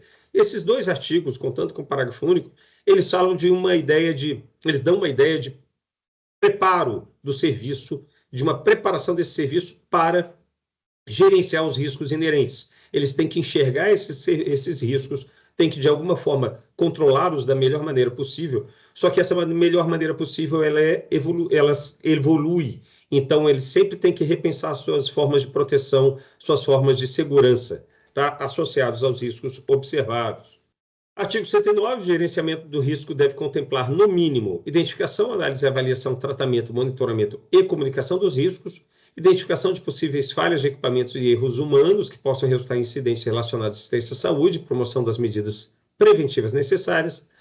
3. Investigação documentada que determine as causas das possíveis falhas de equipamentos, erro humano identificado ou descumprimento da normativa em vigor, suas consequências e ações preventivas e corretivas necessárias. E, inciso 4, execução das ações preventivas e corretivas identificadas durante as investigações. Resumo do artigo 109. O risco, aconteceu alguma coisa nesse gerenciamento de risco, você tem que ter previsto do início ao fim, desde a identificação desse risco, se aconteceu alguma falha, algum processo não esperado, sua investigação e a ação preventiva e corretiva em relação ao que foi observado. É o processo inteiro que está previsto nesse artigo 109. Tá? Não existem situações que estejam fora desse artigo 109, pensando no gerenciamento do risco. Artigo 110, o serviço que executa as atividades relacionadas ao EAC deve manter atualizada e disponibilizar a todos os funcionários instruções escritas de biossegurança, contemplando no mínimo os seguintes itens. 1. Instrução escrita de segurança biológica, química, física, ocupacional e ambiental, de acordo com os procedimentos realizados, equipamentos e micro-organismos envolvidos, adotando as medidas de segurança compatíveis. 2. Instrução de uso para equipamento de proteção individual e equipamento de proteção coletiva. EPI e EPC fundamental, sempre tem que ter. Artigo 3, procedimento em caso de acidente. 4, manuseio e transporte de material biológico, quando aplicável. É interessante a gente falar um pouquinho mais só de EPI e EPC, que a gente ouve muito, sempre vai ter X equipamentos, sempre teremos Y equipamentos. Não, não há uma regra geral. Se houvesse, inclusive, a gente teria trazido em forma de artigo. Tem que ser analisado cada caso. Tem que se enxergar os riscos presentes naquele serviço, e esses riscos vão trazer, pensando também nos procedimentos, obviamente, esses riscos mais os procedimentos vão trazer a necessidade em relação a EPI e EPC, tá certo? Saindo e entrando agora saindo do capítulo da subseção anterior, entrando agora na subseção 4 do gerenciamento de resíduo, é muito mais simples, muito mais tranquilo. O artigo 111 já nos traz que deve ser implementado o PGRSS, é o Plano de Gerenciamento de Resíduo de Serviço de Saúde, previsto na RDC 222, e também deve ser observado a RDC 661 de 2022, tá certo? A 222, a de 2018, ela é a norma de gerenciamento de resíduo, a principal norma que fala sobre o tema, e ele que traz a ideia do PGRSS. Havendo alguma dúvida, deve ser acessada, deve ser consultada. Artigo 112, o serviço que executa a atividade relacionada ao EAC deve possuir instruções escritas para limpeza, desinfecção e esterilização das superfícies, instalações, equipamentos, artigos e materiais. Parágrafo único, deve ser assegurada a higienização dos ambientes de forma a garantir a segurança dos pacientes e dos profissionais. Isso é muito óbvio. Deve haver um procedimento para a limpeza das superfícies associadas ao procedimento ali executado, tá certo? Não há também uma forma como se generalizar. Dependendo do que for realizado, eu vou ter um ou outro procedimento. Artigo 113. A limpeza do ambiente onde é realizado o EAC deve ter sua execução registrada diariamente no início e no término do horário de funcionamento. Isso deve ter o registro de quem limpou, quando limpou, os materiais utilizados. Pensem que a rastreabilidade está perpassando todos os pontos, tá certo? Ah, André, mas não está escrito isso aqui em algum lugar? X, Y, Z situações. Não, nós temos os artigos mais amplos previstos lá em rastreabilidade sobre todos os procedimentos. Então, sim, ele é aplicável a qualquer procedimento realizado no serviço que executa EAC. Parágrafo 1º. Todos os ambientes relacionados à execução do EAC devem estar limpos antes dos atendimentos. Tá? O paciente entrou, ele tem que encontrar o ambiente em estado de limpeza. Parágrafo 2º. Após a prestação de cada atividade, deve ser verificada a necessidade de realizar novo procedimento de limpeza. Essa atividade não necessariamente suja, traz sujidades para o ambiente, então ela não necessita ser executada sempre após o atendimento, tá certo? Deve ser feita uma avaliação. Artigo 114. Os saneantes e produtos usados no processo de limpeza e desinfecção devem estar regularizados junto à Anvisa e ser utilizados segundo especificações do fabricante. Seção 3, da gestão de documentos. Artigo 115. Toda documentação e registros que trata essa resolução devem ser mantidos e arquivados pelo prazo mínimo de 5 anos. Como eu já falei anteriormente, essa determinação de 5 anos ela é prevista na Lei 6437, então ela é só uma internalização deste determinante aqui na RDC 978. Artigo 116. As alterações realizadas nos registros devem conter data, nome ou assinatura legal válida do responsável pela alteração, preservando o dado original. Parágrafo único. Todos os documentos que compõem o programa de garantia da qualidade devem estar em língua portuguesa. Então é isso, aqui eu estou garantindo rastreabilidade, eu estou garantindo a rastreabilidade mesmo quando houver uma alteração nos registros. Artigo 117. O serviço que executa o EAC deve manter os registros, os seguintes documentos atualizados e disponíveis em meio físico ou eletrônico. Aqui eu tenho 6 incisos bem tranquilos de serem observados. O PBA, o Projeto Básico de Arquitetura. O 2, o relação e registro de todos os procedimentos realizados. O inventário dos produtos sujeitos à vigilância sanitária. Já no 4, relação nominal de toda a equipe, suas atribuições, qualificações e cargas horárias. 5, registro que evidencia a execução dos programas de educação permanente e garantia da qualidade. E 6, registro de resultados de programa de ensaio de proficiência e controle interno da qualidade. Então, falando de uma gestão documental ampla, que pega todo o PGQ, tá certo? Artigo 118. O serviço que executa as atividades relacionadas ao EAC deve disponibilizar os documentos comprobatórios de sua regularidade sanitária, sempre que requisitado pela autoridade sanitária competente. Artigo 119. O serviço que executa a atividade relacionada ao EAC deve disponibilizar no local de execução do exame procedimento documentado orientando em relação às suas atividades, incluindo 1. Sistemática de registro e liberação de resultados. 2. Procedimento para resultado potencialmente crítico. E 3. Sistemática de revisão de resultado e liberação de laudo por profissionais legalmente habilitados. Isso significa que, então, que onde se executa o EAC, deve-se ter toda essa organização à disposição. Então, estou falando também do itinerante, eu também estou falando da central de distribuição, tá? Pense que a gente não está falando só de quem executa, mas também de quem tem atividade relacionada, da central de distribuição. Eu tenho que ter esses protocolos, esses processos, essas instruções escritas à disposição de todos os participantes. Seção 4, da gestão de pessoal e da educação permanente dos profissionais. Artigo 120, o serviço que executa as atividades relacionadas ao EAC deve possuir equipes dimensionadas de acordo com o seu perfil de demanda. Artigo 121, no âmbito de política pública de promoção e proteção da saúde e prevenção e controle de doenças, o Ministério da Saúde e a Secretaria de Saúde estaduais, municipais e do Distrito Federal podem utilizar a prestação de serviço por profissional capacitado para a realização de coleta e execução de EAC, responsabilizando-se pelo treinamento e capacitação necessários para a execução das atividades relacionadas ao EAC, ocorrem em conformidade com essa resolução. Para esse tipo de ação, para as ações públicas de saúde, é permitido o exercício de um profissional capacitado, tá? É um profissional que foi treinado, que recebeu o seu treinamento, sua capacitação para execução daquilo, mas não necessariamente é de nível superior. Artigo 122. O serviço que executa as atividades relacionadas ao EAC deve possuir um profissional legalmente habilitado como supervisor do pessoal técnico, presencialmente, durante seu período de funcionamento. Isso é importante ressaltar que aqui estamos falando do supervisor, não estamos falando do RT, tá certo? RT, o responsável técnico, e o supervisor são papéis, são funções dadas a alguém.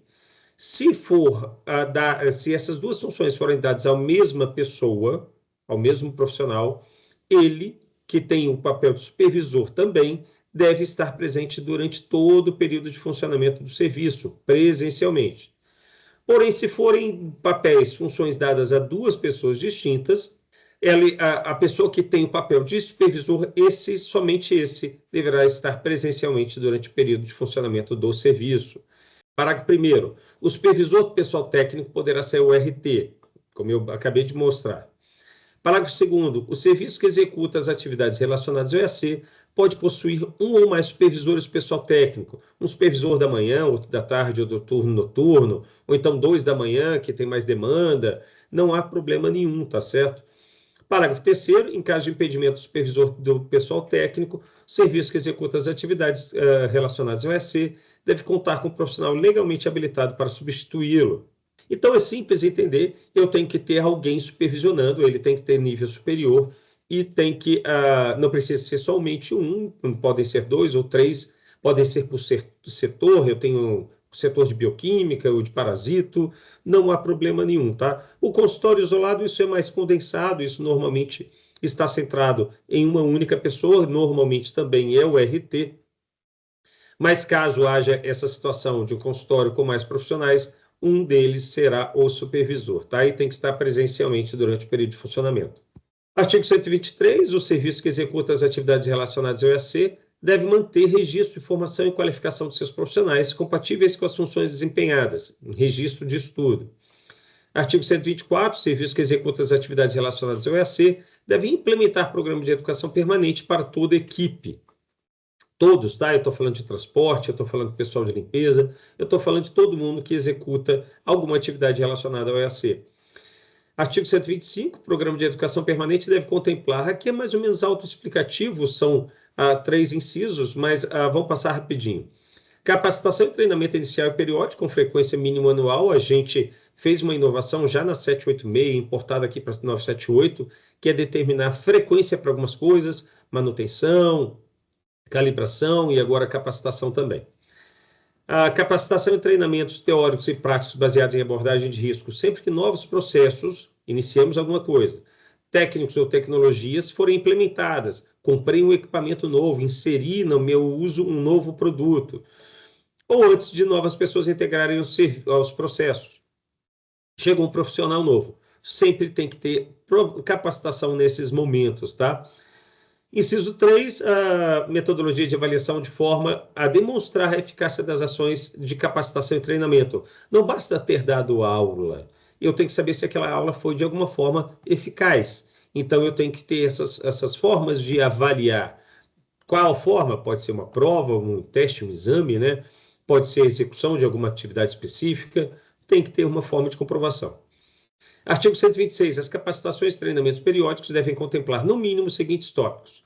4 incisos. Instruções escritas, os POPs, né, os sinônimos de POP, 2, segurança do paciente. 3, gerenciamento dos riscos inerentes às tecnologias utilizadas. E 4, programa da garantia da qualidade, o nosso PGQ. Artigo 127. As capacitações e os treinamentos devem ser registrados contendo data, horário, carga horário, conteúdo ministrado, nome, formação ou capacitação profissional do instrutor e dos trabalhadores envolvidos. Rastreabilidade, sempre rastreabilidade. Essa é uma das tônicas da 978. Capítulo 6, os processos operacionais, seção 1 da fase pré-analítica, subseção 1 da rastreabilidade do material biológico. Estamos já entrando agora na parte de processo operacional, na parte mais técnica do serviço que executa o EAC.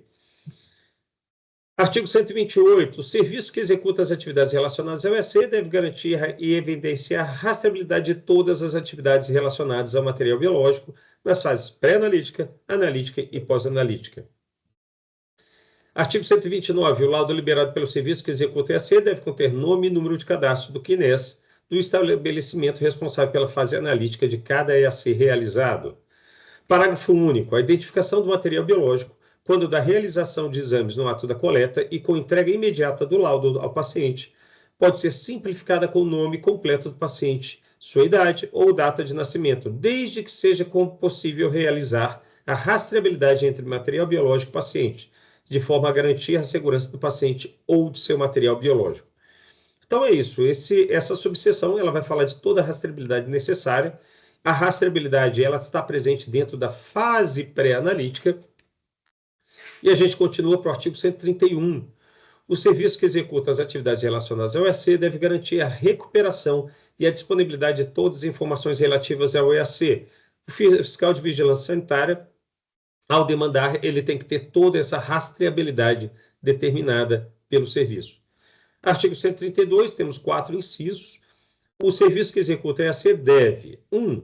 Disponibilizar ao paciente ou responsável instruções físicas, digitais ou verbais em linguagem acessível, orientando sobre o preparo e a coleta do material biológico, tendo como objetivo a compreensão do paciente. Percebam que o objetivo da compreensão do paciente é fundamental para essas instruções. Eu tenho que ter acesso eu tenho que perceber que o paciente teve compreensão do que está sendo instruído, tá? Então, não dá para chegar para um paciente com uma linguagem muito técnica quando ele não é técnico da área.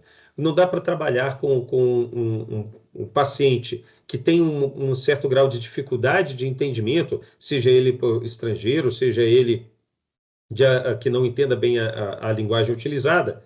Eu tenho que, de alguma forma, garantir a compreensão do paciente, tá?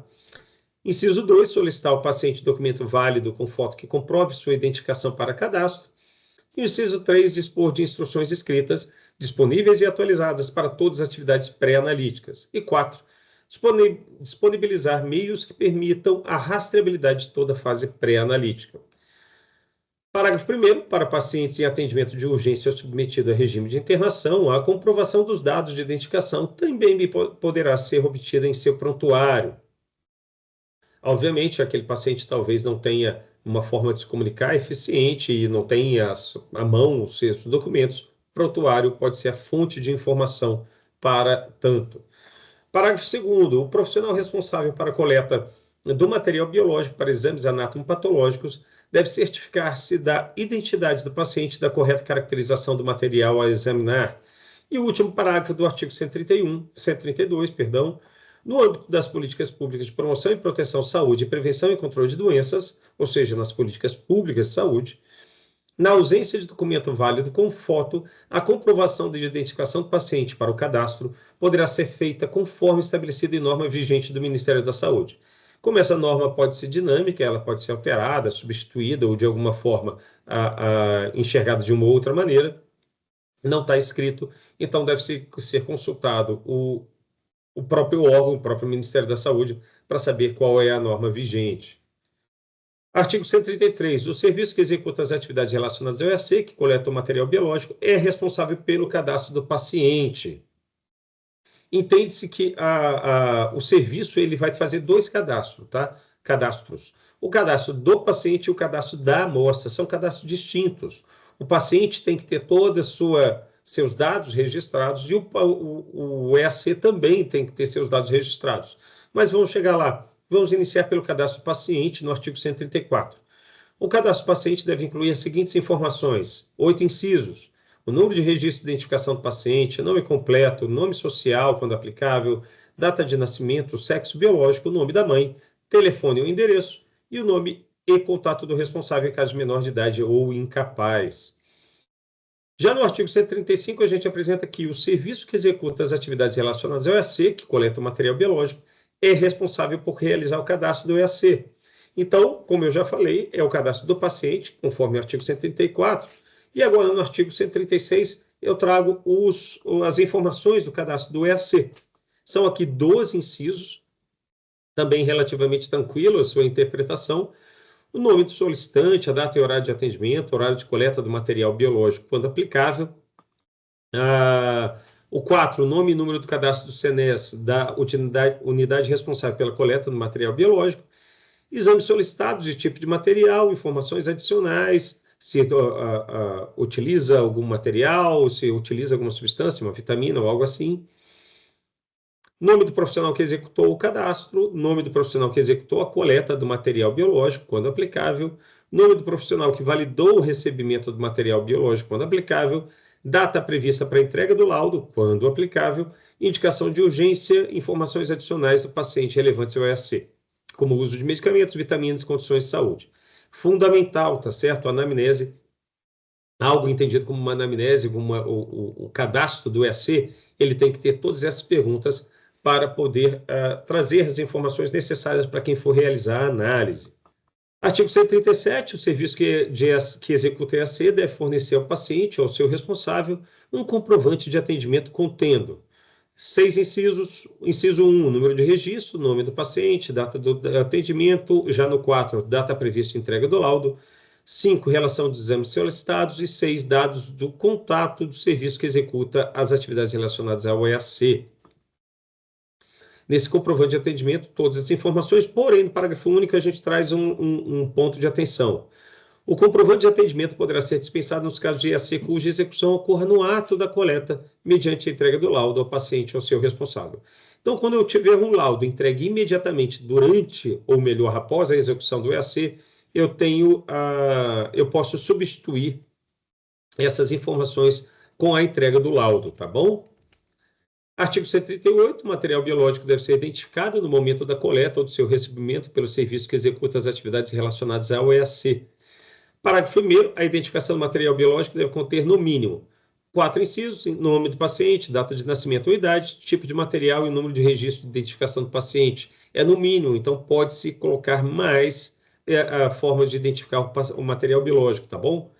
O parágrafo 2º, a data e o horário de coleta deve ter sua rastreabilidade garantida pelo serviço que executa o EAC. Artigo 139, o serviço que executa o EAC deve definir critérios para aceitação, rejeição, identificação e realização de EAC em material biológico. Então, aqui no artigo 139, fundamental, eu tenho que ter esses critérios de aceitação, rejeição, identificação e realização do EAC. Então, eu estou falando ali de, pensando em consultório isolado, alguma forma que eu vá rejeitar aquele material ou aceitá-lo. Por exemplo, eu sempre falo isso nas palestras, um paciente que comeu alguma coisa, ele comeu, por exemplo, paçoca, está com a boca toda suja, acabou de receber, ou seja, o consultório isolado acabou de receber esse paciente, eu vou fazer uma coleta de uma saliva desse paciente? Sim ou não? Isso é um critério de rejeição, isso pode acontecer, ou aceitação, obviamente. Isso tem que ser definido pelo serviço. Subseção 2, do transporte de material biológico, fundamental para o consultório isolado, classificado como ST2, fundamental para esse tipo de serviço, tá certo? Pensando que ele vai fazer esse transporte para um ST3, e ele é corresponsável em toda a sua atividade. E essa atividade tem que estar escrita em contratos, escrita em documentos, tá? Exatamente o que é de responsabilidade do consultório isolado. Por exemplo, a embalagem, primária, secundária, terciária, o processo de embalagem é do consultório isolado, é normalmente atribuído ao consultório isolado. Então, isso tudo tem que estar escrito. Artigo 140. Todo remetente, transportador, destinatário e demais envolvidos no processo de transporte de material biológico humano, sem prejuízo do disposto em outras normas vigentes, específicas a cada material e modo de transporte. Então, aqui eu estou falando das normas, por exemplo, previstas para a NTT no transporte terrestre, tá? Deve transportar o material biológico de acordo com os requisitos da Resolução de Diretoria Colegiada RDC 504 de 2021. A RDC 504 é quem fala do transporte, tem que ser obedecida em sua integralidade. Subseção 3, da central de distribuição. Obviamente, o consultório isolado não é uma central de distribuição, apesar de se relacionar com ela, então a subseção 3 não é aplicável. Seção 2, da fase analítica. Artigo 154, o serviço que executa EAC deve: 1. Dispor de instruções escritas, disponíveis e atualizadas para todos os processos analíticos, podendo ser utilizadas as instruções de uso do fabricante. Então, sim, pode-se usar a bula, como o pessoal chama, né? A instrução do fabricante presente nos kits. 2. Disponibilizar meios que permitam a rastreabilidade de toda a fase analítica. 3. Definir limites de risco, valores críticos ou de alerta para os exames com resultados que necessitem tomada imediata de decisão, bem como definir fluxo de comunicação profissional de saúde ou ao paciente quando houver necessidade de decisão imediata. Então, aqui eu estou falando do paciente internado, estou falando também do paciente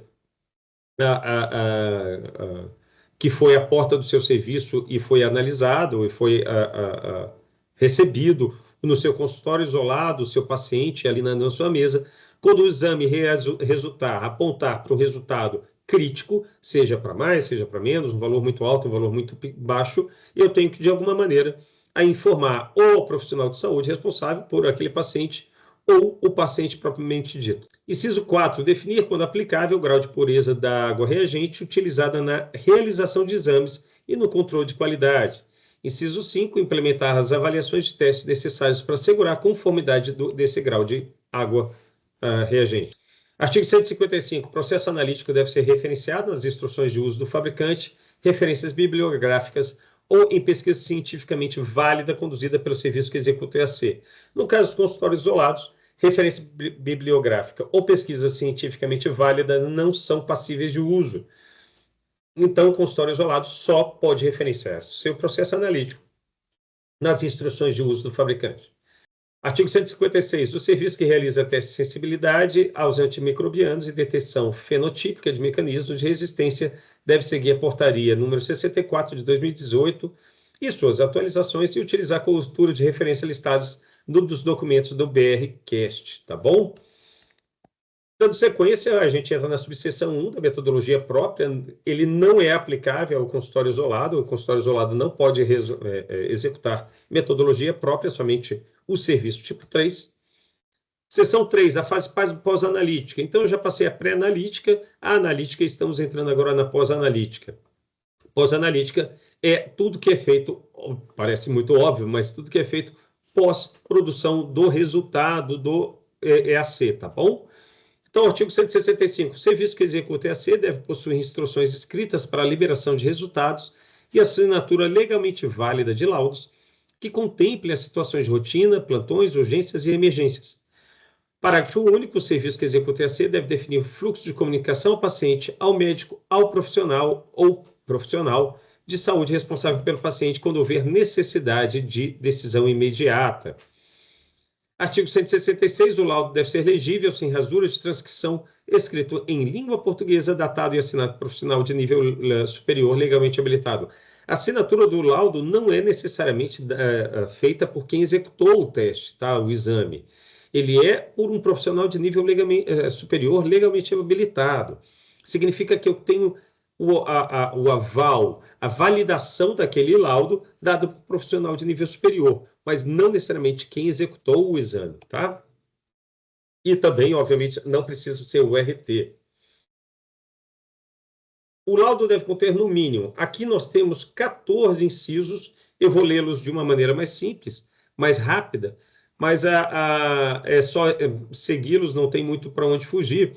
Vamos lá, o nome do serviço que executa o EAC, o endereço de telefone do serviço que executa o EAC. Esses dois incisos, eles são responsáveis, eles são direcionados ao serviço que executa o EAC, não necessariamente quem entrega o laudo, tá certo? Então, se quem realizou foi um laboratório de apoio, tem que ter o nome do laboratório de apoio.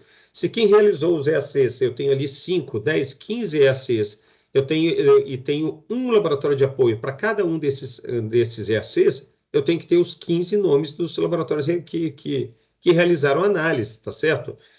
Então é isso, eu tenho que garantir a rastreabilidade também para o paciente, pensando também, inclusive, em transparência.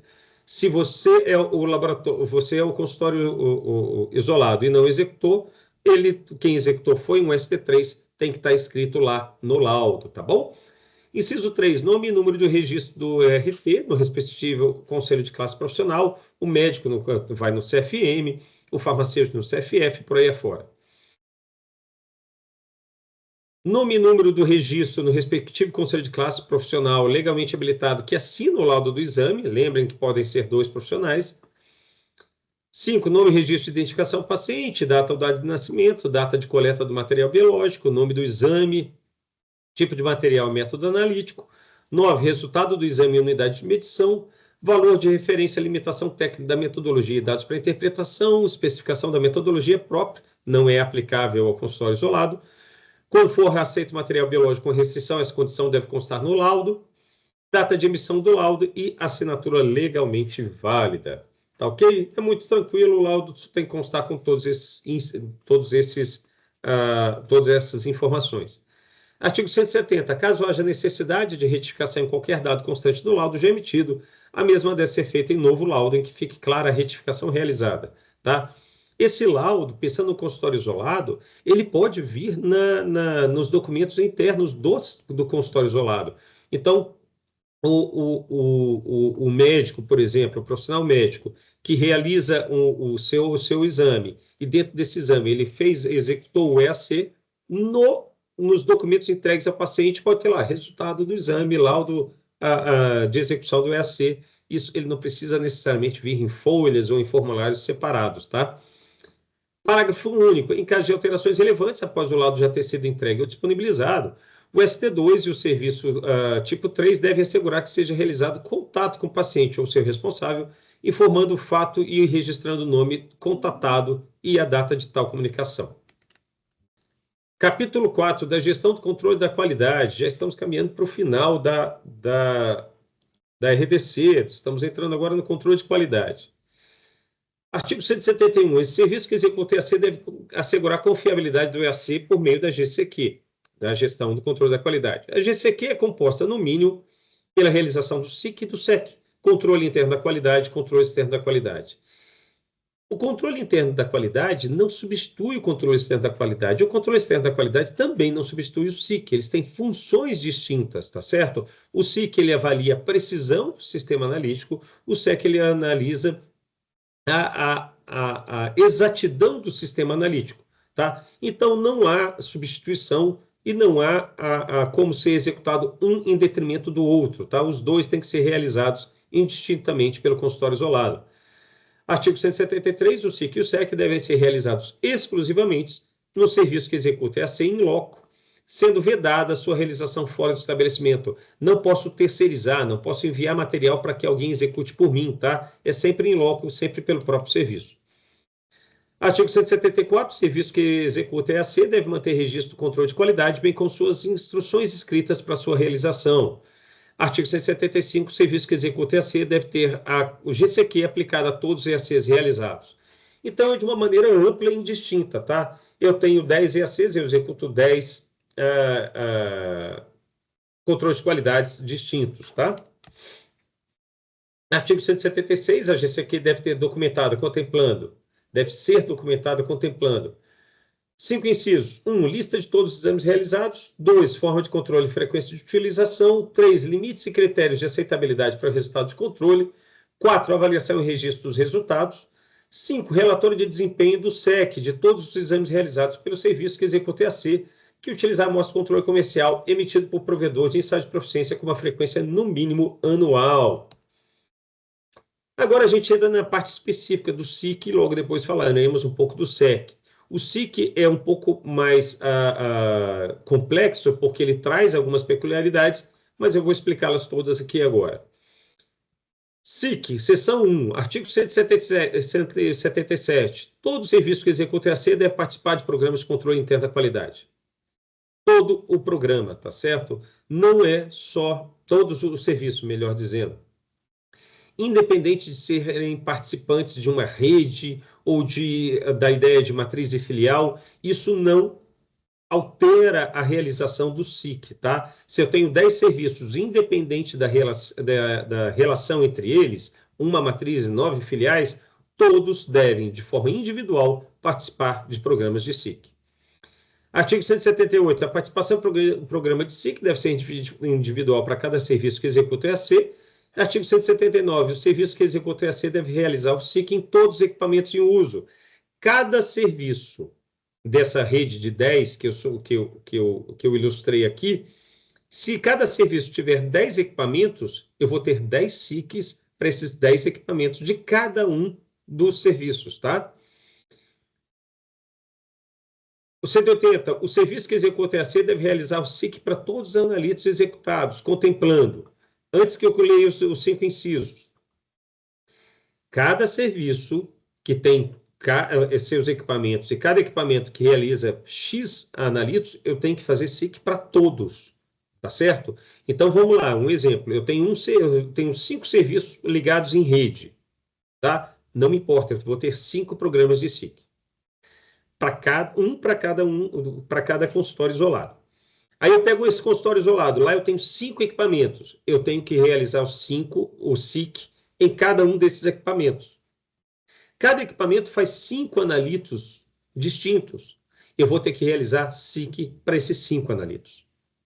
Tá? Então, não há como fazer interequivalência, não há como substituir, não há como enxergar que executando em um, o outro vai estar funcionando também. Tá? Eu tenho que realizar em todos, sem distinção.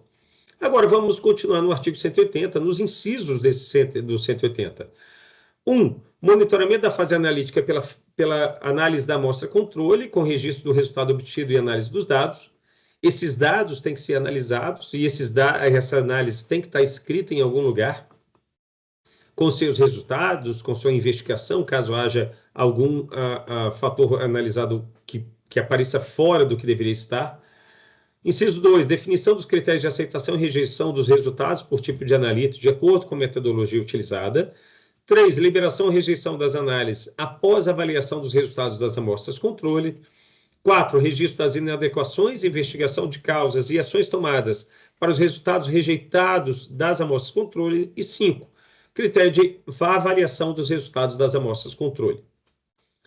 Artigo 181, para o SIC, o serviço que executa EAC deve utilizar amostras-controles comerciais ou amostras-controles fornecidas por provedor de controle de qualidade, regularizado junto à Anvisa. Tá? Então, pensando no consultório isolado, amostra-controle comercial para todos os EACs realizados. Artigo 182, quando não disponível, controle comercial ou amostra-controle fornecida por provedor de controle de qualidade, o serviço que executa EAC deve adotar forma alternativa de avaliar a precisão do sistema analítico descrito em literatura científica. Parágrafo único, a amostra-controle deve ser analisada da mesma forma que a amostra do paciente. Então, é isso. Não há material disponível, controle comercial disponível no mercado, o serviço, o consultório isolado, pode avaliar uma forma alternativa, desde que cumpra o seu objetivo, ou seja, avaliar a precisão do sistema analítico, tá? E essa amostra-controle, seja ela comercial ou não, ela tem que ser analisada da mesma forma que a amostra do paciente. Artigo 183. Para o EAC realizado com produtos para diagnóstico in vitro de uso único, o SIC deve ser realizado, no mínimo, a cada troca de lote, a cada remessa, conforme instrução do fabricante. Esse artigo 183, eu vou me dar um pouco mais de tempo aqui para explicar, porque ele é muito crítico para o serviço que executa o EAC, principalmente pensando nos consultórios isolados, nas farmácias, ST1 e ST2, em essência, né, são os que mais podem passar por esse tipo de situação. Então, vamos lá. Produto para diagnóstico in vitro de uso único. Em essência, de uma maneira mais clara, a definição dele presente no artigo 5º, mas eu vou tentar traduzir aqui para vocês. É aquele que a gente joga fora. É aquela fitinha que vem dentro de um cassete, de um recipiente plástico, normalmente, né? Que eu pingo uma gotinha, corre ali aquele meu material e ele me dá um resultado normalmente visual, no sentido de faixas coloridas ou não.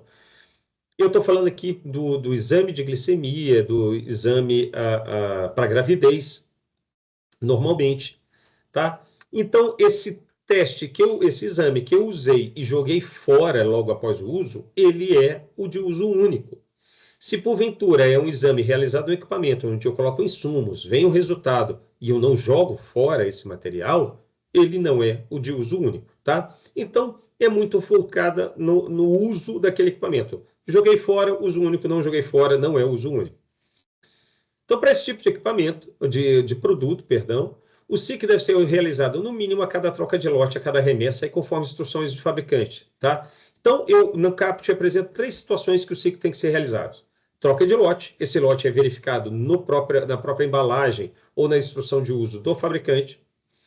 A cada remessa, a remessa é entendida como recebimento, né? Eu tenho no meu consultório isolado uma compra a cada segunda-feira dos meus kits de EAC. Perfeito, a cada segunda-feira, cada vez que eu recebo esse material, eu vou entender aquilo como remessa. E conforme instruções dos fabricantes, é só ler a bula, só ler a instrução do fabricante para saber como utilizar.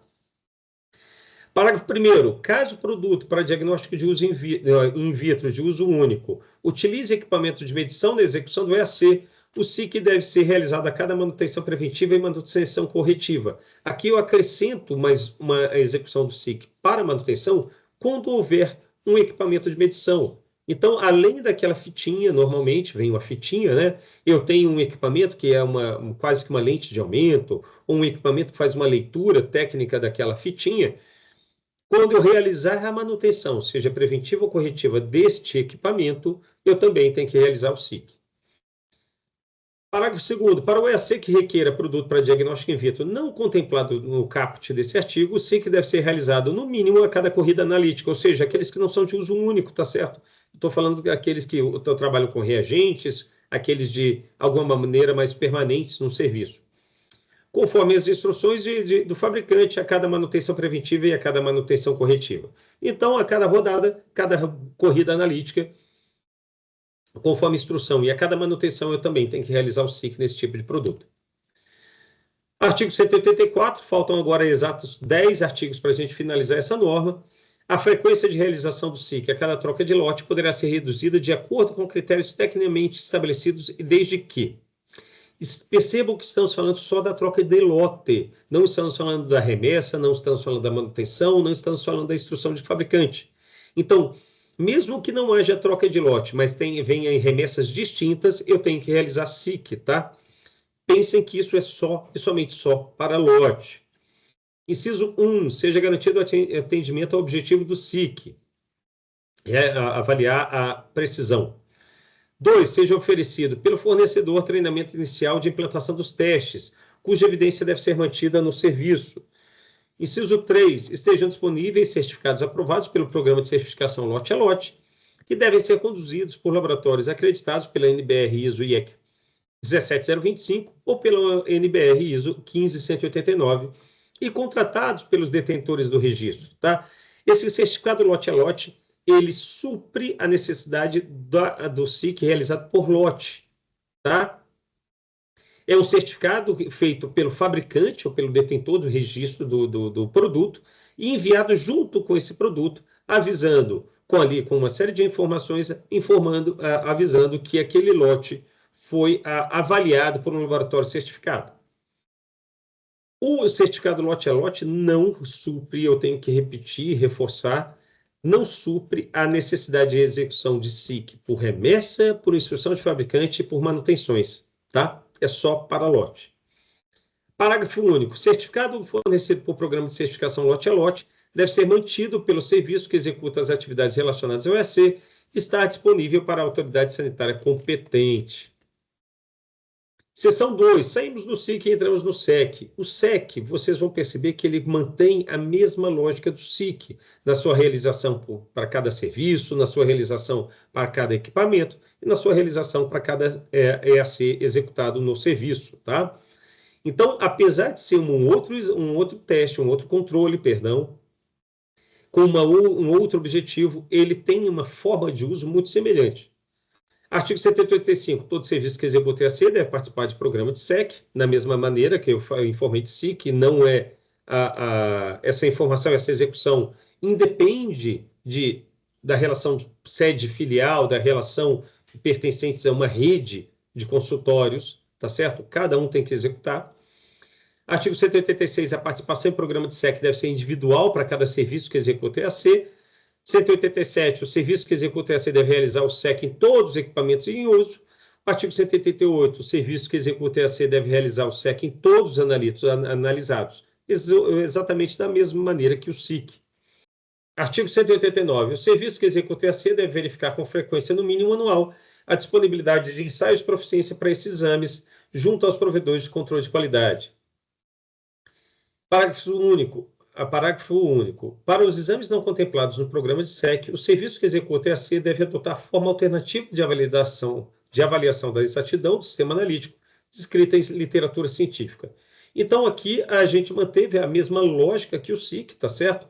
Então, caso não exista ensaio de proficiência junto aos provedores de controle de qualidade para os exames executados, aceitam-se forma alternativa, somente nessa situação. Artigo 190, somente o serviço tipo 3 pode doar material biológico para provedor de ensaio de proficiência. Como a gente já falou, os controles de qualidade são, em sua maioria, material biológico, então eles têm que vir de algum lugar, normalmente dos laboratórios, o ST3, seja o laboratório clínico, seja o laboratório de anatomia patológica.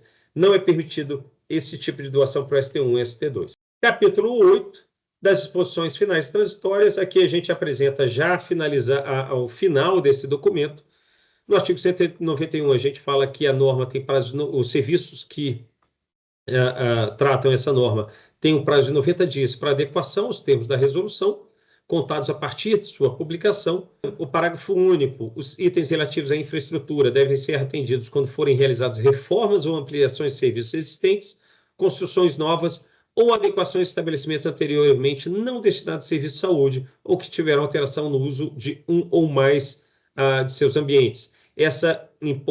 Importamos esse texto da RDC 50, tá? Então, ele é aplicável a todo serviço que executa EAC. Artigo 192. O descumprimento do disposto nessa resolução constitui infração sanitária nos termos da Lei 6437, de 77, sem prejuízo das responsabilidades civil, administrativa e penal cabíveis.